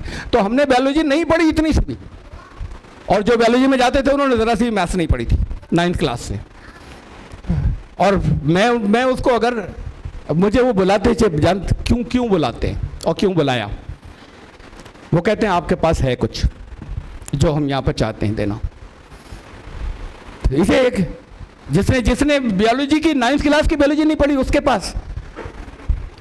फिर मुझे आईएम के अंदर बुलाया गया 15 साल तक, Indian institute of management Ahmedabad में, प्राइम इंस्टीट्यूट है हिंदुस्तान का। उस वक्त अहमदाबाद का बेस्ट था, एशिया का बेस्ट इंस्टीट्यूशन या बिगेस्ट इंस्टीट्यूशन मैनेजमेंट का। मैंने नहीं पढ़ी ना, मैनेजमेंट नहीं पढ़ा, मेरी फील्ड नहीं थी। वहाँ 15 साल मुझे बुलाया गया, वर्कशॉप एंटरप्रेन्योर्स मोटिवेशन की क्लास होती थी, उसको एड्रेस करने 15 साल तक बुलाया गया मुझे। 2 दिन के लिए जाता था अहमदाबाद। वहाँ तो मतलब नेशनल फेम के लोगों का आसानी से गुजरनी है उस सब्जेक्ट के, या तो बहुत ऊपर के होंगे या फिर इंटरनेशनल फेम के लोग होंगे। मुझे बुलाते थे लेक्चर देने के लिए। अच्छा, ये डॉक्टर्स वाली बात छोड़िए, लंबी हो जाएगी। क्यों? और कटिहार मेडिकल कॉलेज का एक बिल्डिंग एक्सटेंशन, उनका कॉम्प्लेक्स का एक्सटेंशन था, नया ब्लॉक बन रहा था, उसका वो इनॉग्रेशन करने जा रहे थे। कहा हम बड़ी भीड़ इकट्ठा करेंगे, ज़्यादा लोग होंगे, मेन एड्रेस आपको करने आके। मैं गया, बहरहाल बात की मैंने। वहाँ उनका बहुत खूबसूरत, बहुत बड़ा गेस्ट हाउस था, बहुत स्पेशियस रूम था जो उस गेस्ट हाउस के अंदर जो दिया उन्होंने मुझे।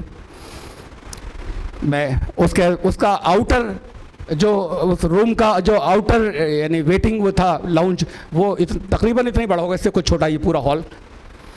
तो उस जिसमें सोफे पड़े हुए थे उनके विजिटर्स के कि कोई आए मिलने, तो मेरे पास आए वो उसके जो डायरेक्टर थे इंस्टीट्यूट के, जो डायरेक्टर, उसके मेडिकल कॉलेज के डायरेक्टर, मुझसे कहा कि ये आपसे हमारे 2 वीसीज मिलना चाहते हैं, एक प्रेजेंट वीसी, एक एक्स वीसी।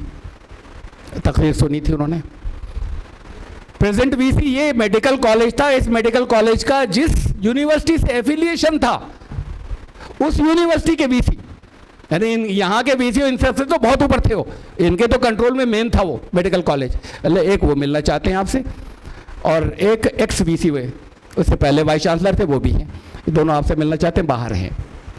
मैंने एक साहब को टाइम दिया हुआ था, मैंने कहा ये टाइम मैं नहीं चेंज कर सकता, मैंने वादा किया था 20 मिनट लगेंगे, मैं नहीं बात कर सकता उससे पहले।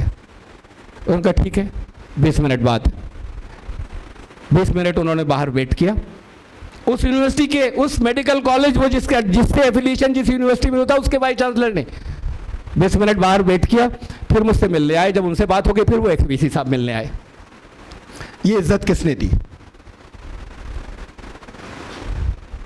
ये किधर से आ गई है? मैनेजमेंट इंस्टीट्यूट वाले क्यों बुला रहे हैं? ये डॉक्टर्स क्यों इतनी इज्जत दे रहे हैं? मैं हूं क्या इसके अंदर, मेडिकल फील्ड के अंदर? हटो यहां से, निकलो हमारे गेस्ट हाउस से, जाओ तो यहां से। दिमाग खराब हो गए। ये इज्जत कुरान ने दी है। वो जो मैं जब वो जो शुरू हुए हमारे सबसे पहले साल की क्लासेस IIM के अंदर, एक चांस ट्रैवल था, सफ़र। कुरुक्षेत्र जा रहे थे हम किसी एक खास प्रोग्राम के अंदर। अहमदाबाद में एक डॉक्टर राजेश है, मेरा ताल्लुक़ था उनसे। उन्हीं का ताल्लुक़ एक और साहब से था, बड़े इंडस्ट्रियलिस्ट। उस वक्त के वाइस प्रेसिडेंट उनके दामाद थे, कृष्णकांत साहब के, हैं अभी। और उन्होंने इनको इनवाइट किया, मुझे भी इनवाइट किया। फ़ोन किया कि वो आप दिल्ली होते हुए चले जाएंगे, हमारे यहाँ से एक रास्ता सब वाया सहारनपुर जाता है एक। मैंने कहा दिल्ली होकर चला जाऊँगा। उन्होंने इनवाइट किया था कुरुक्षेत्र आने के लिए एक प्रोग्राम में। मैंने कहा दिल्ली, तो बोले अगर दिल्ली होकर आप आ सकते हैं तो दिल्ली से हम ले चलेंगे आपको, आप वहाँ जनपद पे आ जाएंगे दिल्ली में, वो जनपद होटल है। मैंने कहा आ जाऊँगा, इतने बजे फला दिन। मैं पहुँचा तो ये थे, वो तो थे ही राजेश, एक साहब और थे, और वो जो इंडस्ट्रियलिस्ट थे एक उनके असिस्टेंट थे। असिस्टेंट अपने आप में बड़े आदमी थे। और एक मैं पहुंचा, मेरा बस वेट कर रहे थे, मैं वक्त ही पहुंचा था। बैठे हम चले तो पहले तो उन्होंने तारुफ कराया कि ये मिस्टर सुनील हांडा, मेरा नाम बताया। मैंने हाथ बढ़ाया, उन्होंने हाथ खींच लिया, मुंह दूसरी तरफ कर लिया। ये आज के माहौल की बात नहीं हो रही, ये बात जो है ये तो अब से 20 साल पुरानी बात है, 25 साल पुरानी। उस वक्त एक शख्स ऐसा था कि इतनी नफरत थी उसके दिल में। मुंह पर उन्होंने साथ में चल रहे, एक जगह जा रहे, कॉमन फ्रेंड साथ में, कर्टसी से एक भी उन्होंने ये नहीं किया कि बेदिली से मिला लेते। हाथ खींचा, मुंह फेर लिया। बहरहाल हम चले, पीछे हम बैठे थे, आगे की सीट पर ड्राइवर के पास उनके असिस्टेंट बैठे थे। वो जो कॉमन फ्रेंड थे हमारे राजेश, डॉक्टर राजेश, वो बीच में बैठे थे। एक तरफ मैं बैठ गया, एक तरफ वो बैठ गए। ये कभी कभी इसलिए कि भाई दोनों से कभी कुछ बातें मुझसे करते थे, कभी बातें घूम कर उनसे कर लेते थे। कुछ वो बातें होते होते क्या वो जिक्र निकला था मुझे याद नहीं। वो जिक्र जो निकला था वो इस पर था कि ये कर्म कांड जो कहलाते हैं, ये मजहबी रसूमात, उस पर वो दोनों बात कर रहे थे, मिस्टर सुनील हांडा साहब और ये डॉक्टर राजेश। मुड़कर कुछ उन्होंने मेरी राय जाननी चाहिए डॉक्टर राजेश ने, वो तो बात करते नहीं मुझसे। तो मैंने कहा कि इनकी अपनी अलग असल हकीकतें हैं, लोगों ने खो दी हैं, ये जो मजहबी रसूमात हैं। मैं सनातन धर्म, हिंदू धर्म की मैं बात नहीं करता, मैं आपको सिर्फ नमाज के बारे में बताऊं कुछ। तो कहने लगे बताइए। मैंने कुछ उनको थोड़ी देर नमाज के बारे में बताया। तो वो जो सुनील हांडा साहब बैठे थे, जिन्होंने हाथ नहीं मिलाया था, बीच में डॉक्टर राजेश थे, वो मुड़कर यूँ आगे झुककर सुनने लगे मेरी तरफ देख के। फिर उसके बाद डायरेक्ट उन्होंने मुझसे एक सवाल किया, मैंने जवाब दिया। फिर एक और सवाल किया, मैंने जवाब दिया। हम वहाँ पहुँचे कुरुक्षेत्र। उसके बाद वो सारे कुरुक्षेत्र में मेरे साथ रहे। एक डायरी थी उनके हाथ में, कुछ नोट करते रहे लगातार। और वो सवाल, वहाँ के प्रोग्राम की तवज्जो नहीं थी, वो उनकी सारी अटेंशन मेरे ऊपर थी, हांडा साहब की। हमारा वापसी का जब सफ़र था दिल्ली तक, उसमें एक जगह रुके कोल्ड ड्रिंक लेने के लिए। वहाँ जब हम बैठे थे तो मुझसे कहा कि वो गुजराती भाई कहते हैं हर एक को, तारिक भाई आप, मैं वहाँ पर इंडियन इंस्टीट्यूट ऑफ मैनेजमेंट में मैं फैकल्टी हूँ और ये इसका इंचार्ज हूँ मैं, वर्कशॉप एंटरप्रेन्योर्स मोटिवेशन का।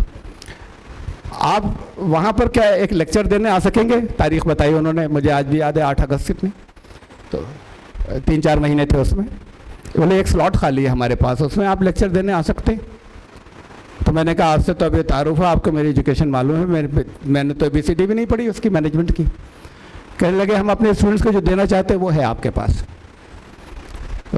कहा आप अगर जानते बूझते ये कह रहे हैं मैं आ जाऊँगा। मैं गया, पहली दफ़ा जब गया, जब उन्होंने स्टूडेंट से मेरा इंट्रोड्यूस कराया, इंग्लिश में था। मैंने कहा कि ये बताया, मेरा नाम बताया और कहा कि ये तारिक भाई यहाँ कौन है मैं ठीक से जानता नहीं, ये तारुफ हो रहा था। ये कभी कभी मुझे पता चला है, मैंने पता चला है, बस इतना मालूम हुआ ये कभी कभी अहमदाबाद आते हैं, क्यों आते हैं, क्या करते हैं, मुझे मालूम नहीं। मैं दावत के अपने उससे जाता था सिलसिले में, ये मुझे मालूम नहीं। लेकिन एक बात सिर्फ मैं जानता हूँ कि एक दिन मेरा इनके साथ गुजरा है पूरा दिन, और मेरी ज़िंदगी का सबसे अच्छा दिन आज तक का वो था। मुझे मुसलमानों से, इस्लाम से सख्त नफरत थी, और उस दिन ये बिल्कुल मैं 180 डिग्री के ऊपर मेरा नुक्ता नज़र ज़ाविया बदल गया। उसके बाद उन्होंने बहुत हेल्प की गुजरात के फतादात और ये वो दूसरी चीज़ों में, और फिर उन्होंने बहुत सी मुस्लिम लेडीज़ को, लड़कियों को फ्री, अपने उनके बड़े बड़े इंस्टीट्यूशन अपने थे उनके अंदर, उनको मुस्लिम लेडीज़ को तो सबको फ्री कर दिया कि ये वहाँ फसादा इलाके से आएंगी, इनके लिए कोई पैसा नहीं, और फिर अपनी सिक्योरिटी में बुलवाते थे और अपनी सिक्योरिटी में वापस पहुँचवाते थे। ये जाती नहीं थी कहीं पर उसके बाद निकलने पढ़ने के लिए, तो वो कहते थे हमारी जिम्मेदारी नहीं, इनको हम पढ़ाएंगे। खैर ये कैसे हो गया, मैंने बताया ना बीच में कुछ नमाज के बारे में बताया था। उन्होंने फिर एक इंट्रोड्यूशन कराने में फिर ये मैं बताना चाह रहा हूँ, एक अजीब बात कही जब मुझे वो इंट्रोड्यूस करा रहे थे। कहने लगे कि ये मुझे बनाया था वहाँ पर लेक्चर के लिए, मैं उसके लिए कुछ प्रिपेयर था, उसमें मैं कुछ चीज़ें कुरान के उसूलों से रखता। उन्होंने फ्लैट कही एक बात वहाँ पर, कहने लगे कि उस जब एक दिन इनका साथ जो मेरे साथ गुजरा था उसमें इन्होंने मुझे नमाज के बारे में बताया था, और मैं चाहता हूँ कि आप सब लोगों को बता दें। वो अब वो इनवाइट कर रहे हैं, मुझे बुलाया वहाँ पर कि नमाज के बारे में बताइए इस क्लास के अंदर। और फिर एक बात और कही, वो बहुत ही अजीब बात है वो। फिर उन्होंने स्टूडेंट से कहा कि मुसलमान तो शायद नमाज नहीं पढ़ सकते, पढ़ सकेंगे भी नहीं, आप लोगों को आनी चाहिए, आप लोग सीख लो तो ज़िंदगी में कामयाब हो जाओगे। ये वो हैं जो बड़े बड़े, जो वहाँ से निकलने के बाद निकलते ही करोड़ों के ऑफर आते हैं, जिनके पास अभी जब काम नहीं किया होता तब कंपनीज बाहर के मुल्कों की करोड़ों रुपये ऑफर लेकर ले जाती हैं। जो बड़े बड़े एंटरप्रेन्योर्स और बड़े बड़े जो है वो बनते हैं मैनेजर्स, उनको वो बता रहे थे, कहते कि ये सीख लो तुम्हारी ज़िंदगी कामयाब हो जाएगी, नमाज तुम लोगों को आनी चाहिए, मुसलमानों के बस की नहीं है। ऐसा क्या बताया था मैंने जिस पे उन्होंने ये कहा कि मुसलमानों के बस की नहीं है, और जिसकी वजह से उन्होंने मुझे वहाँ बुला लिया, और जिसकी वजह से उन्होंने पहले ही उसमें कहा कि अब आप हमारे स्टूडेंट्स को बताइए, आप अपने बच्चों को वो नमाज सिखा दीजिए जो मैंने उनसे कहा था। वो उस लेवल पर है, वो मुसलमान नहीं है, वो उस लेवल के ऊपर है कि जहां वो दुनिया के बहुत बड़े बड़े लोग करोड़पति बना रहा है, प्रोड्यूस कर रहा है। वो जानता है कि मैनेजमेंट में क्या चीज़ इनके पास आनी चाहिए और क्या नहीं आनी चाहिए, दुनिया के बड़े एक्सपर्ट्स में से वो। और वो कह रहा है कि इन्हें उनको, मैं कामयाबी की बात बता रहा हूँ, मैं कैरियर की बात बता रहा हूँ, मैं मुस्तकबिल की बात बता रहा हूँ, इल्म से आगे चलने के बाद उसकी मिसाल सुना रहा हूँ आपको। वो सुन लीजिए, अपने बच्चों को नमाज सिखा दीजिए, और आप के बस में हो तो अपनी ज़रा सी नमाजों को थोड़ा सा नमाजें कर लीजिए। कुरान ने कहा, ऐसे सुन लीजिए, बहुत अहम बात है, जिंदगी की बेहतरीन कामयाबी के, इस दुनिया के मुस्तकबिल के लिए बेहतरीन चीज़ है, इससे बेटर कोई चीज़ दूसरी चीज़ ही नहीं है। अभी आप नमाज पढ़ते हैं, पढ़ती हैं, मुसलमान वहाँ, ये मर्द वहाँ जाके मस्जिद में पढ़ते हैं। अगर 1 बजे से 5-7 मिनट और आगे चले जाएं तो चलेगा?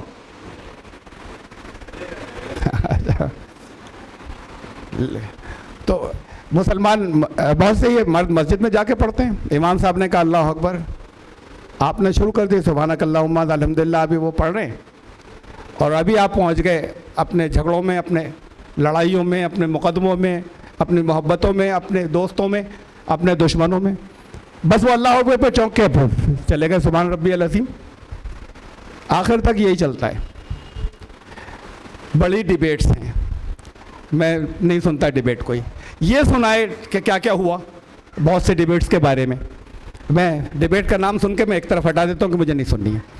तो डिबेट इस बात के ऊपर चली आ रही है, एक ज़माने से चली आ रही है। ऐसी डिबेट के मुंह से झाग निकलने लगते हैं कि हाथ यहाँ बांधे हैं, यहाँ बांधे, हर बार रफ़े यदैन, कानों तक हाथ उठाएं नहीं, ये नहीं उठाए, कितनी बार उठाएं, पाँव इतने दूरी पे हो या इतनी दूरी तक तो नमाज हुई या नहीं हुई, इस पर इतना, फिर इस पर ईमान और ईमान जाते रहने के भी फैसले हो जाते हैं, इस पर आंखें लाल हो जाती है, आवाज़ें तेज हो जाती हैं। ये बताया गया मुझे मुनाज़रों में बहुत से, मैं नहीं देखता। मैंने आज तक इससे तो यह है कि भाई ये किया यहाँ नमाज ठीक हो गई, या ये किया तो नमाज हो गई, या फासिद हो गई। अरे वो भी तो है जो हाथ नहीं बांधते, उसे छोड़िए। नमाज हुई या नहीं हुई कि पाँव में इतना गैप था, बंदगी को इससे क्या गरज कि हाँ तुम्हारे पाँव इतने थे या इतने थे। बंदगी को इससे भी क्या गरज कि तुम्हारा पाँव जो है पैजामा या पैंट रखने को छुए थे नहीं छुई थी। ये तो यहाँ से है ना। ये इस पर कोई डिबेट नहीं है कि नमाज में वहाँ मौजूद नहीं थे, अपनी दुनिया चला रहे थे, अपनी हर चीज़ चला रहे थे, उसके अंदर बुराइयां भी थी, उसमें अच्छाइयाँ भी थी, वहाँ सब घूम रहे थे। सर अस्सलाम वालेकुम के ऊपर सलाम फेर दिया, और लेकिन हाथ ठीक बंधे थे, नमाज बड़ी अच्छी हो गई।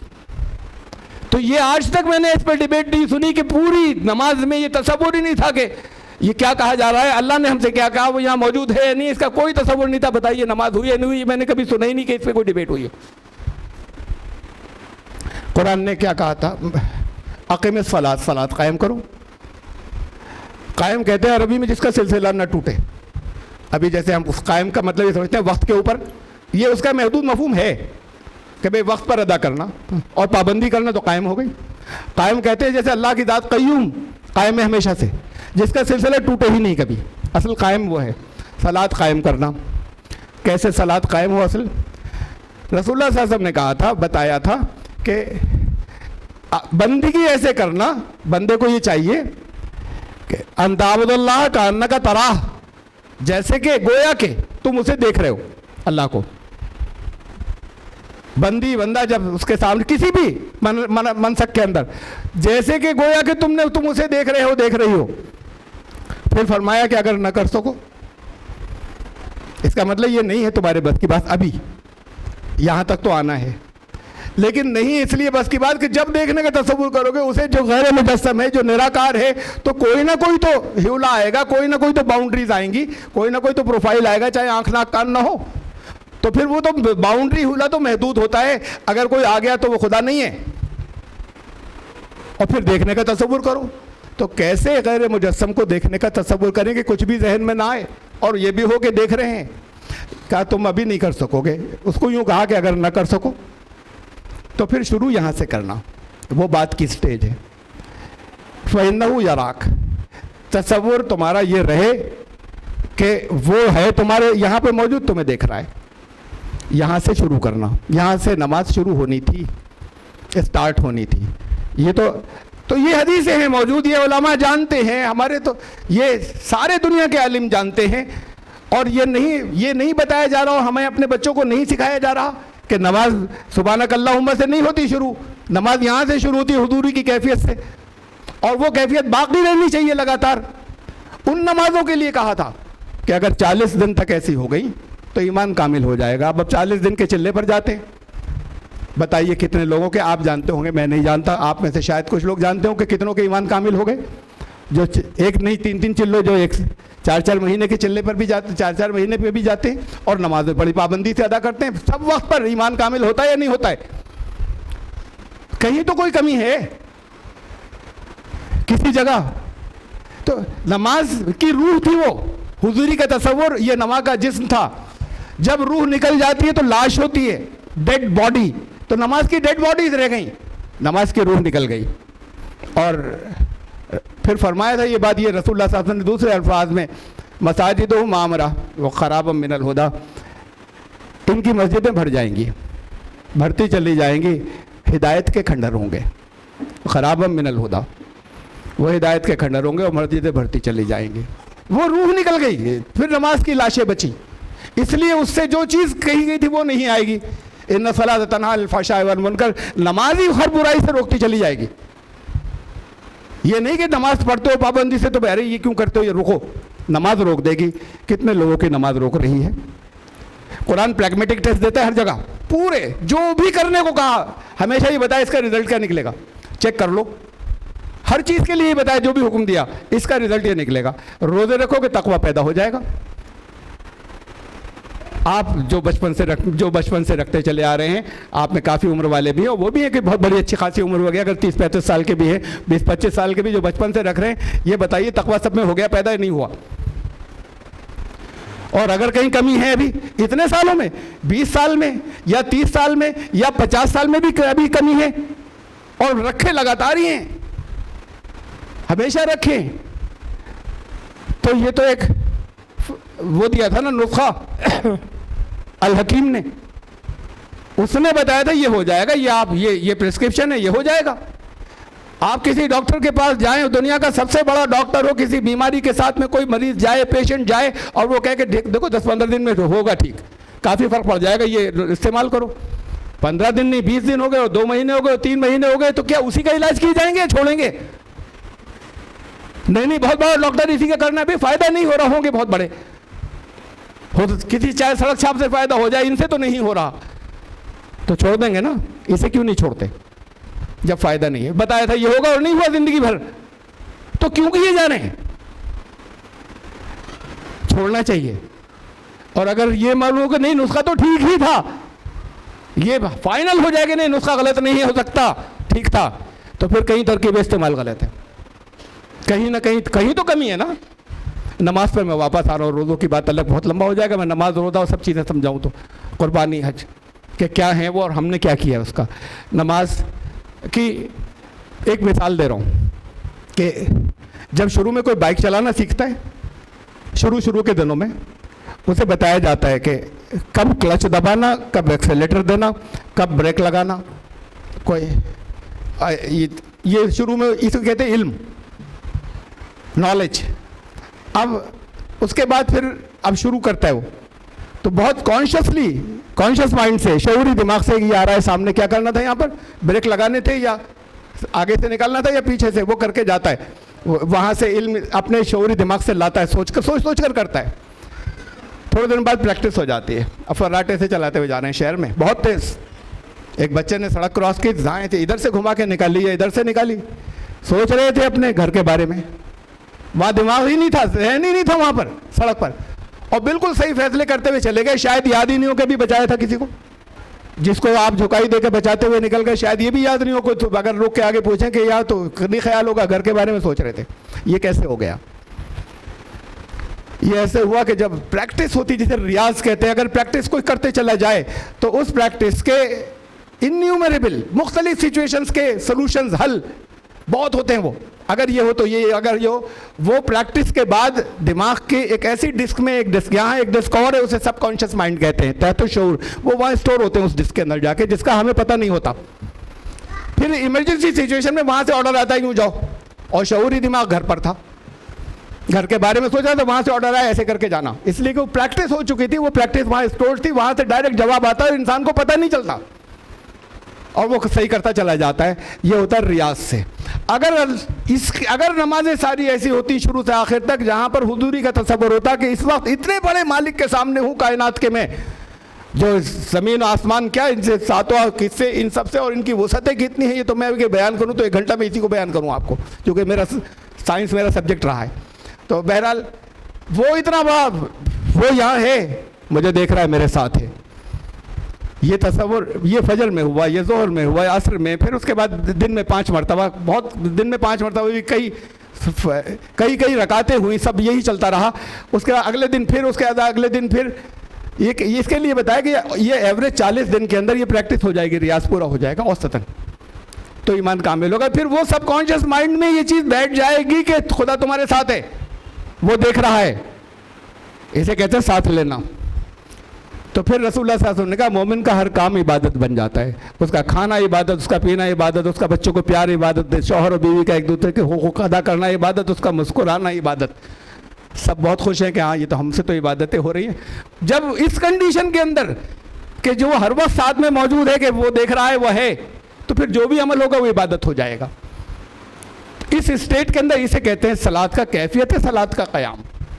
ये ज़िंदगी बदल देगी, यही ज़िंदगी नहीं बदलेगी कि अच्छे इंसान बन जाएंगे, इसलिए कि साथ में फिर वो आ रहा है, ये इसे कहते हैं ट्रांस।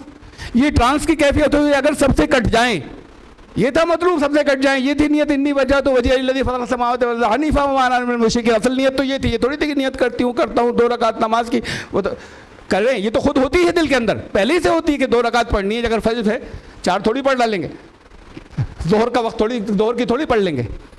असल तो ये थी कि इस वक्त मैं सबसे कट चुकी, और उस ज़ात के सामने हूँ इस वक्त कि आसमानों और ज़मीन को जो वजूद में जिसने वजूद बख्शा था, और वमाना मिल मुशरिकीन, अब मुझसे शिरक इस नमाज में नहीं होगा, यानी कोई दूसरा नहीं आएगा, वो उस नमाज का शिरक हो जाएगा। ये तो नियत तो ये थी, अब कोई दूसरा बीच में ना आए, ये नहीं कर पाएंगे आप लोग, बहुत मुश्किल प्रैक्टिस है। लेकिन शुरू कर दें अभी से, अगर शुरू कर दें इसी नमाज से आगे जो होने जा रही है, फिर जैसी जहन भटके दोबारा ले आइए।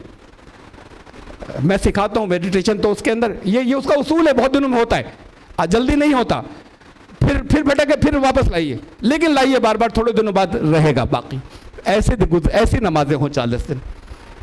तो जब तक राबता नहीं हो, किया क्या आपने, क्या बोल रहे थे, क्या पढ़ा था, जो बचपन से लेके यहाँ तक जिन चीज़ों को कितना सा फर्क होता है, एक सूरह फातिहा के साथ एक सूरत भी मिलाई, कुछ आयतें मिला ली, उतने से के अलावा बाकी तो सब कुछ है जो बचपन से रटाया गया था।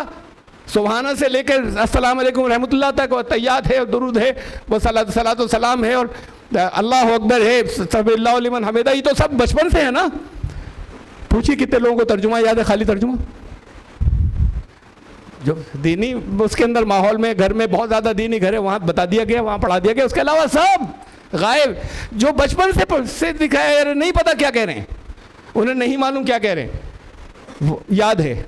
अगर सिर्फ तर्जुमा याद करने की नीयत ही नहीं रखें, सिर्फ तर्जुमा रोज़ जो है वो देख लिया करें, इतनी सी चीज़ों का रोज़ देख लें, रोज़ देख लें, रोज़ देख लें, ज़बरदस्ती याद हो जाएगा। एक हफ्ते में याद करने की नीयत नहीं होगी तब भी याद हो जाएगा। पता ही नहीं अल्लाह ने क्या कहा, क्या जवाब आया। जवाब आते हैं, मेरे पास आते हैं, आपके पास आएंगे, कोई इसके अंदर वो नहीं है, इस ज़रा सा भी इस्तिस्ना, कोई इसके अंदर एक्सेप्शन नहीं है, आएंगे। ये जवाब क़यामत तक के दे चुका, वो आपकी इस वक्त की प्रॉब्लम्स के जवाब दे चुका है। इस वक्त जो हैं ये आएंगे, जवाब आएंगे जब राबता होगा। कनेक्शन तो है नहीं, राबता नहीं। हमारे उस्ताद कहते थे वहाँ शम्स उस्मानी रहमतुल्लाह अलैह, ज़ाब्ते का ताल्लुक़ तो है ज़रूरी, लेकिन राबता नहीं हुआ तो कुछ भी नहीं है। राबते का करो ताल्लुक़ पैदा, कॉन्टैक्ट पर्सनल। ये नहीं तो कोई नमाज नहीं, फिर उससे ज़िंदगी बदलेगी, समाज के लिए रहमत हो जाएंगे। वो देख रहा है, नहीं सता सकते पड़ोसी को, नहीं धोखा दे के पैसे निकाल सकते इससे, वो है इस वक्त साथ में है, इतनी सी बात नहीं, ये तो समाज के लिए रहमत बने। इससे आगे की बात, एक कॉन्फिडेंस वो है साथ में। परेशानी क्या है, ये अब वो तो साथ में है, सेल्फ कॉन्फिडेंस बढ़ जाता है।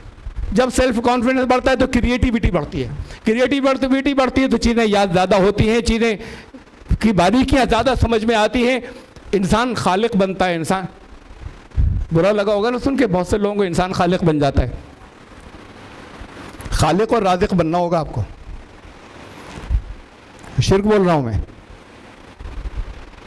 अल्लाह ही है, बचपन से ही तो सिखाते हैं ना, अल्लाह ही है खालिक, अल्लाह ही है राज़िक, बस। कुरान कहता है तबारकल्लाहु अहसनुल खालिकीन, बहुत खालिक हैं, ये उन सबसे बड़ा है। ये नहीं कहा वो अकेला है, उस दर्जे पे कोई नहीं पहुंच सकता उसके खालिक होने के। इन्नल्लाह हुवा रज़्ज़ाक़, ये बहुत हैं, व अंता खैरुर राज़िक़ीन, वो बहुत राज़िक़ हैं, ये उन सबसे ऊपर वाला है। बिल्कुल नए सिरे से बदा वजूद में ले आना ये इंसान नहीं कर सकता, ये उसने किया। ये आपने कुछ तख्लीक की, ये तख्लीक होती है, क्रिएशन होती है, कुछ आर्ट बनाई, कोई नई चीज़ बिल्कुल जो नहीं जानता था, एक मंसूबा, एक प्लान लाए, वो तख्लीक है। उसकी सिफत आती है फिर जब उससे जुड़ते हैं, क्रिएशन, क्रिएटिविटी उसी से है। ये मतलूब है कि ज़्यादा से ज़्यादा आपसे क्रिएशन हो, उसकी सिफत में रंगते चले जाएं, वो सबसे बड़ा है, उस जगह तो कोई नहीं पहुँचेगा। और वो सबसे बड़ा राज़िक़ है, राज़िक़ बनना होगा। तमाम दुनिया के लिए वो रब है। आपको देखना होगा कि दुनिया क्यों भूखी है और क्यों, हम कितना कर सकते हैं, नहीं कर सकते अकेले पूरी दुनिया का, तो जितनों का कर सकते हैं उतनों का तो कर दें। वो तो तमाम आलम का रब है, तो राज़िक़ आप सबको बनना होगा। ये निकल जाए, हम अपना पढ़ लें, हम कुछ बन जाए तो बस हम अपने लिए कमा लेंगे, कुछ कहीं कहीं दे देंगे तो उससे बड़े खैरात करने वाले हो जाएंगे। लन तनालुल बिर्रा हत्ता तुनफिकू मिम्मा तुहिब्बून, नेकी नहीं मिलेगी जब तक वो नहीं दोगे, जब तक वो नहीं दोगी जो तुम्हें महबूब है। ये सेकेंड हैंड कपड़े दे के नेकी नहीं मिलेगी। जो तुम्हें महबूब था उनमें भी जो सबसे अच्छा था वो दोगे तो मिलेगी। तो फिर इनका क्या करें? जो जूते हमें आउट ऑफ फैशन हो गए, अब मैं ये पैंट नहीं पहनूंगा, अब ऐसी हो गई, ये जूते अब नहीं पहन रहा, दूसरे नए ले लिए, इसका क्या करें? ये दे देने ज़रूरतमंदों, उनकी ज़रूरत है, जब ज़रूरत है तो देना ही है। मेरे लिए एक्स्ट्रा हो गए, पसंद नहीं है, उसकी ज़रूरत है, नीड है उसकी कि उसको मिल जाए, वही मिल जाए। नेकी नहीं मिलेगी, दीजिए। अपने घर रखेंगे, लानती है, मनहूस नहूसत आएगी घर में रखेंगे, वो देना है, लाजमी देना है, इसलिए कि घर से नहूसत ख़त्म हो जाए।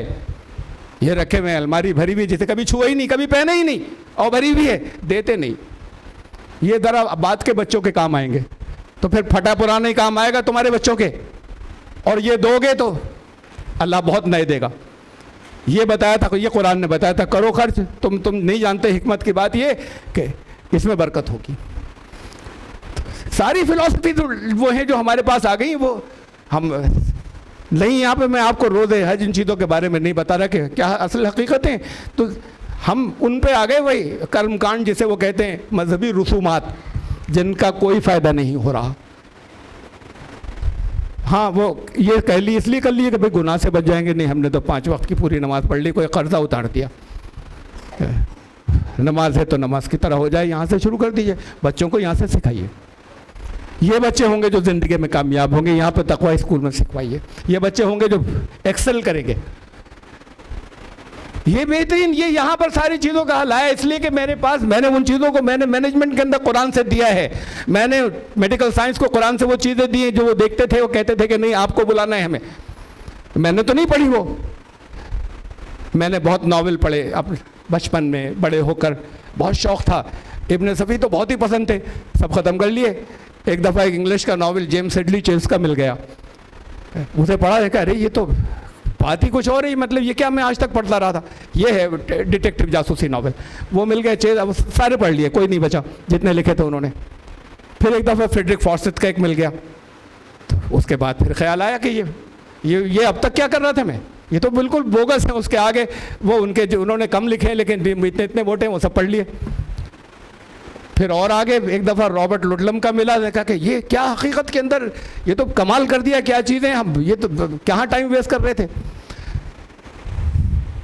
अब कहीं मैं जाता हूँ, अगर कभी ट्रेन से तो सफ़र कम होता है, जाता हूँ, कभी रास्ते में कैसे वक्त कटे मुझसे खाली नहीं रह जाता एक लम्हे भी, बड़ी परेशानी होती है। किसी बुक स्टॉल से कुछ ले लूँ, पहले लेता था, सब देखता रहता हूँ, समझ में नहीं आता इसमें से क्या ले लूँ। वो जो राइटर्स बड़े पसंद थे, कभी अगर ले लिया, इत्तेफाक से ले लिया, तो 2 पेज पढ़ के फेंक देता हूँ, इसमें है क्या।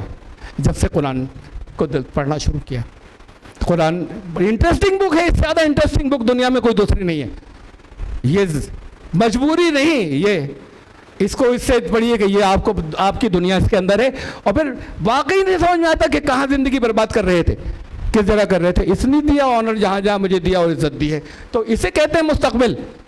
कैरियर का तो एक जॉब होता है, वीसी का एक जॉब हो गया, बड़ा ऊंचा जॉब है वो हर एक तो उसकी तरफ, हर एक तो अपने उस कैरियर के लिए अपने बच्चों को तैयार भी नहीं करेगा वाइस चांसलर बनना। अब वो वीसी मेरे आगे बैठकर इंतजार करता रहा, ये इज्जत वहाँ से मिलती थी। तो बात ये है कि ये है मुस्तकबिल, ये मुस्तकबिल दें अपने बच्चों को। मैं दुआ करता हूँ कि तकवा स्कूल से यहाँ से रहमत भी आम हो, और यहाँ से कैरियर, उस कैरियर से आगे उनका वाकई हकीकी मुस्तकबिल बन सके। हमारे टीचर्स जो हैं वो उस मोड में आए जहाँ से बच्चे निकाल सकें, उनकी वो तरबियत कर सके जो उनकी असल होनी चाहिए। बहुत बहुत शुक्रिया। अस्सलाम वालेकुम। जज़ाकल्लाहु खैरा। हज़रात, अभी हम हज़रत अल्लामा सैयद अब्दुल्ला तारिक साहब को सुन रहे थे। एक इंतहाई कीमती किताब, और जो ऑडियंस यहाँ तशरीफ़ फरमा है, हमें उम्मीद है कि वो इससे एक कुछ पैगाम लेकर जाएंगे इंशाअल्लाह। आज एक बहुत अहम सवाल जिसका जवाब हम बहुत दिनों से तलाश कर रहे थे, अल्लामा ने आज उसका जवाब हमें अता कर दिया, बहुत बहुत शुक्रिया। अल्लामा ने ज़िक्र किया कि डॉक्टर जमील साहब से आपने सवाल किया कि कुरान करीम जब कल्ब को कहता है कि वो सारी चीज़ों के लिए ज़िम्मेदार है, जज्बात और एहसासात का। मेरे जहन में ये बार बार सवाल आता था कि जब कुरान कहता है बार बार कल्ब को और दिल को ज़िम्मेदार ठहराता है जज्बात और एहसासात का, और साइंस कहती है कि इसका ज़िम्मेदार इसका जहन है, दिमाग है, तो मेरे जहन में ये बार बार सवाल आता था कि, और उसके बाद लोगों ने एक्सप्लेनेशन भी दिए कि चूँकि कल्ब कहते हैं सेंटर को, और सेंटर बॉडी का जो दिमाग है वो तरह तरह के एक्सप्लेनेशन आए, लेकिन मुझे ज़ाती तौर पर इससे इत्मीनान नहीं होता था। और ये सवाल जो है यकीनन रिसर्च करने वाला है, और मैंने कई लोगों से सवाल किया इस सिलसिले में, लेकिन कोई जवाब नहीं दे सके। अल्लामा ने आज इसका जवाब दे दिया कि क्यों नहीं होता ऐसा, हम इस लाइन में हैं ही नहीं। एक्चुअली जो रिसर्च का काम है वो कैरियर से आगे की बात है, हमने कैरियर को महदूद कर दिया है। जो डॉक्टर जमील साहब ने, कानपुर के डॉक्टर जमील साहब, उनसे मेरी मुलाकात है, उनसे ताल्लुक़ भी, लेकिन मैंने कभी इस सिलसिले में उनसे सवाल नहीं किया, लेकिन आज अल्लामा के ज़रिए ये जवाब मिल गया मुझे कि रिसर्च में हम है ही नहीं। इसी तरह और कई सारी चीज़ें हैं कुरान मजीद में। मिसाल के तौर पर खालिक का एक लफ्ज़ आया, खालिक, अभी इख्तिताम के करीब अल्लामा ने लफ्ज़ खालिक का जिक्र किया।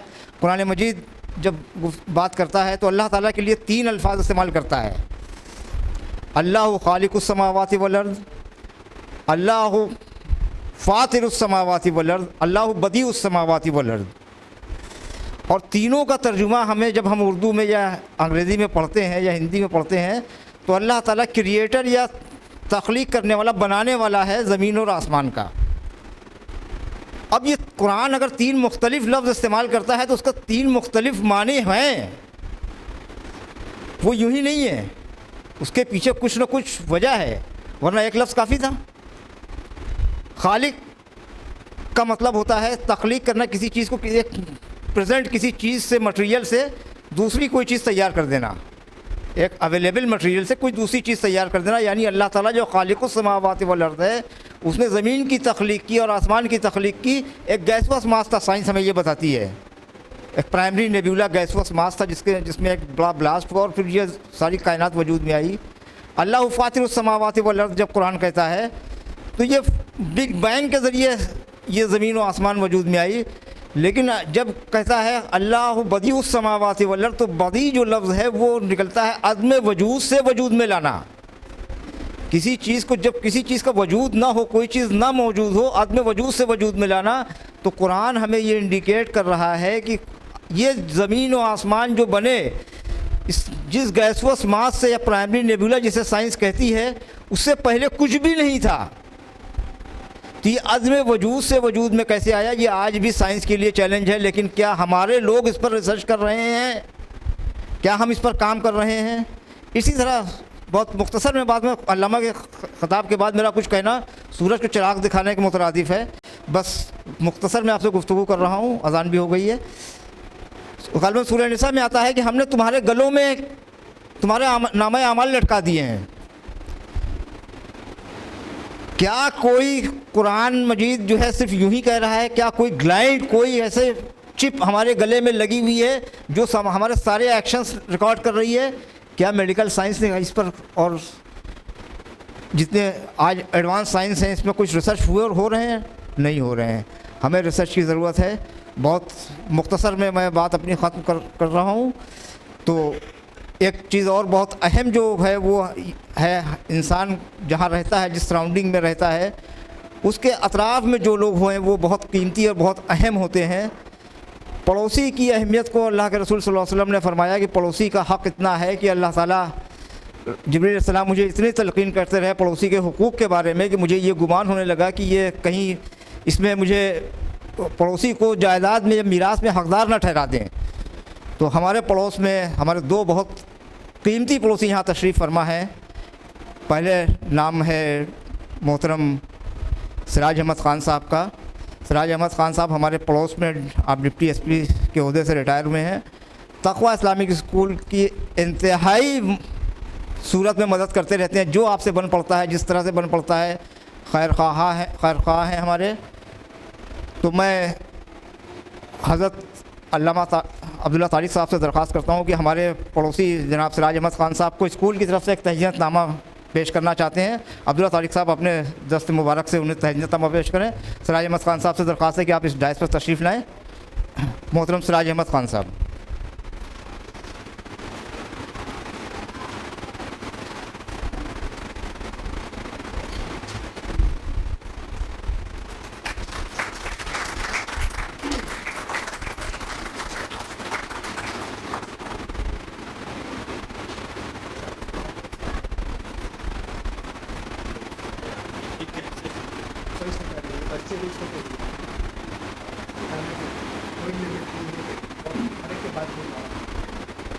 हज़रात, हमारे एक और पड़ोसी जो बहुत कीमती शख्सियत हैं, मेरी मुराद एम ए हसीन साहब से है। एम ए हसीन साहब इलाहाबाद हाई कोर्ट के सीनियर एडवोकेट हैं और आप तकवा और IRO के खैरख्वाहान में से हैं। आप बहुत जीनियस शख्सियत हैं। आपसे दरख्वास्त है कि आप तशरीफ़ लाएं और हमारे मेहमान ख़ुसूसी को तहनीतनामा पेश करें। मोहतरम एम ए हसीन साहब और अब्दुल्ला साहब से दरख्वास्त है कि आप तशरीफ़ लाएं।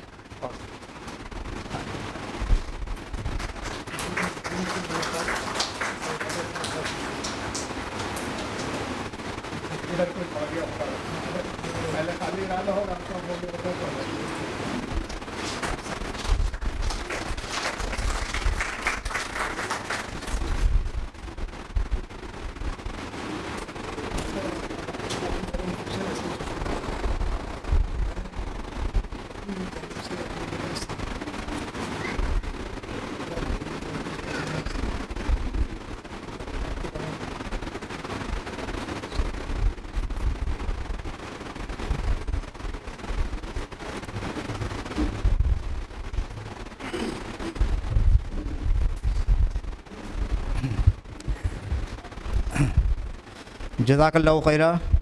हज़रात, अज़ान हो गई है, वक्त भी पूरा हो चुका है, तो मैं बग़ैर किसी तमहीज़ के इस जलसे का अख्ताम करता हूँ। सुब्हानक अल्लाहुम्मा व बिहम्दिका नशहदु अल्ला इलाहा इल्ला अंता नस्तग़फिरुका व नतूबु इलैक। सुब्हान रब्बिका रब्बिल इज़्ज़ति अम्मा यसिफ़ून व सलामुन अलल मुरसलीन वल्हम्दुलिल्लाहि रब्बिल आलमीन।